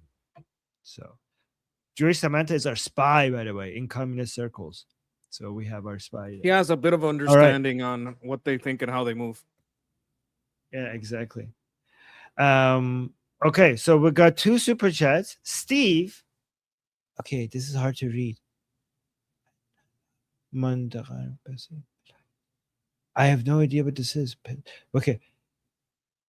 Adad man hal man tange. Oh, hal tange basku. Do you understand any of this? Velayat su'ul faransheh budand. Okay. I don't even know if I should read it forward or backwards. I think this is supposed to be like Persian, but I'm not understanding it. Sorry if I'm failing at this. Let me give it to my. I'm going to give this to AI to see if AI could decode this, and if AI can't decode this, then neither can I. Let me see. Oh, okay, I got it. He's speaking Finglish. Persian written in Latin alphabet. Yes, that's what I assume, but I can't read it properly. Okay, so this is a translation. My ancestors were born We're from, okay, my ancestors were from the Basque region, Seoul That's Spain. province it's in France. This is France. In France? I thought That's the what Basques AI were is in saying. Spain. There must be more than one Basque community. Is Basque and yeah, you're right. You're better than AI. Oh, Français. No, he's saying Français. So yes, in France. My parental grandfather worked at the Credit Lyonnais Bank in Kermanshah, Iran, during the reign of Reza Shah. Okay, so now now that I know the English, let me see if I Ajdad. Oh, now that I know the English, this is easier to read. Ajdad man از منطقه باسکو مال فرانسه بودند. پدرم در زمان سلطنت رضاشاه در کرمانشاه در بانک کردیت لیونایس داشت کار میکرد. Wow, okay, this is so much. Once I see the English translation, it becomes readable. That's so interesting that I couldn't read it until I saw the actual translation. This is so weird. It became so readable right after I saw the English translation. Thank you, Steve. I didn't know my brain was able to get hacked like that. Okay, but Right. we still don't understand, right? Yeah, okay, but I read the translation. The translation is my ancestors were from the Basque region, Seoul province in France. My parental grandfather worked at the Credit Lyonnais Bank in Kermanshah, Iran, during the reign of Reza Shah. That's what that means. Yes. That's It both all of a them? sudden that's both of them, yes. Yes. Well, thank you for all being of a here. We sudden- appreciate you. But isn't that interesting, Monkey? Like, this is in Persian and I couldn't read it.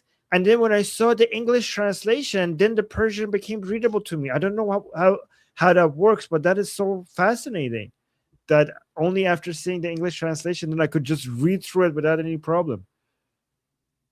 Okay, so Bahas, so yeah, it's pronounced Basque. Okay, thank you. I didn't know how to pronounce it. Thank you. And then here's another super chat saying پدرم همزمان با جنرال okay, I don't know how to pronounce that. Schwarzkopf در مدرسه کامیونیتی درس میخوند. So his father studied at the same time as General Schwarzkopf in a school called Community. Apparently, I think this is a school in Iran that was an English school that was called Community, and his father was studying with that same. Oh, isn't that the general? What is that General Schwarzkopf? He's pretty famous. Oh, isn't that the general that speaks Persian and has studied? Yet no, that's No. not it. Okay. I know he's Okay, famous, so but I he's didn't- not like you're talking about the bald guy. Yes, I'm talking about guy. Okay, interesting, Steve. So that's why this is how now I know why Steve knows Persian. Interesting. And I thought this was very important to point out. Like we're starting to see a Yes. pattern forming. Like Stuart Manifold is pointing at this pattern that Fetterman is wearing a suit. Yes, we also saw Yeah. him wearing a suit where he was being interviewed basically while walking by a very leftist news organization, very much pro-Hamas news organization. And he was just dunking on them for being pro-Hamas. Yes. I think one reason why he doesn't wear a suit is that he's so big and it's hard to make his suit work. Maybe I'm wrong. He could just get it tailored. I mean, like maybe he's not he's not doing enough insider trading. Like he needs to up his insider trading game to where he can get like nicely tailored Italian suits. Yes, maybe. Oh, by the way, I forgot to thank Steve. Steve, thank you so much for the 2 super chats and also for sharing your story. That's fascinating. Yeah, that's cool. Okay. That's cool. Guys, the monkey and I are going to go to join our group call in 1 hour from now. Monkey, will you be there today in our group call? In our Okay, discussion? to my audience, well, you know, everyone. But to my audience, I'm sorry I couldn't make it yesterday. I had an appointment. I had to kind of like be in a call, a family thing, school thing. I know you guys don't care. I'm going to tell you anyway. And I got a call right now. So I might make it. I'm not absolutely sure, at least until we nail down all this school stuff. All right. You go take care of that call then. I'll just finish things up. So guys, I'm going to be in our group call today. The monkey might be in our group call today, and you can be in our group call today by joining our discussion group. The link is in the chat. The link is also in the QR code in the top left. And the link is also in the bio section of the YouTube channel, Liberty Politics. And if you're not in our group call, you could just come watch it because we're going to be live streaming it on Liberty Politics YouTube channel. So you could make sure you're subscribed and hit the bell notification on Liberty Politics so you could watch us over there. And also one more thing, we're trying to grow the Monkeys channel. So here's a link. So this is Monkey's channel. We're trying to get him to 1,000 subscribers. You can see that he's already at 827. I'll put the link in the chat for you guys. So you could go subscribe to his channel and help him grow. All right.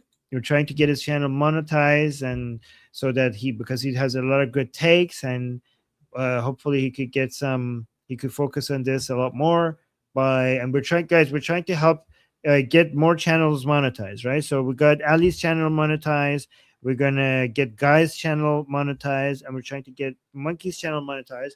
And guys, if you're interested in doing politics on YouTube and getting monetized, because we're trying to make more people focus on this, because we need people who are fighting for liberty everywhere in the world. If you join our group calls, that's where we see who has the potential of making a YouTube channel so that we could support them. And what we do is then we do collabs with them so that we could send people from Liberty Politics to their channel so their channels grow as well. So in our discussion group, we're not just discussing politics, we're also looking for who's good at this, who's good at talking about this, and then approaching them and asking them if they want to make a YouTube channel and if they want us to help them grow their YouTube channel. So if you are interested in any of that, make sure you come join there and participate in the discussions, and then reach out to me as well saying like, yes, Armin, I'm interested in that. So we'll see. Okay. All right, guys. So this is going to happen in 1 hour. Yeah. Hola, mi amor. Estoy aquí. Hola. ¿Cómo estás? She's watching now. Oh, hey. Monkey's daughter. Hello. Okay. Hola, mi amor. Okay. Yes. Hola. All right. I gotta go, guys. Javidsha. Okay, guys. And I will also end this as well. Thank you, guys. Thank you. A special thanks to all the people who have liked the stream. Thank you so much. It means a lot. It helps us grow the channel. And I'll see you guys in 1 hour. And until then, I'm Israel Chai, Slava Ukrainian, Cuba Libre, long live America, Javidsha, Payende, Iran. Mwah. See you guys soon.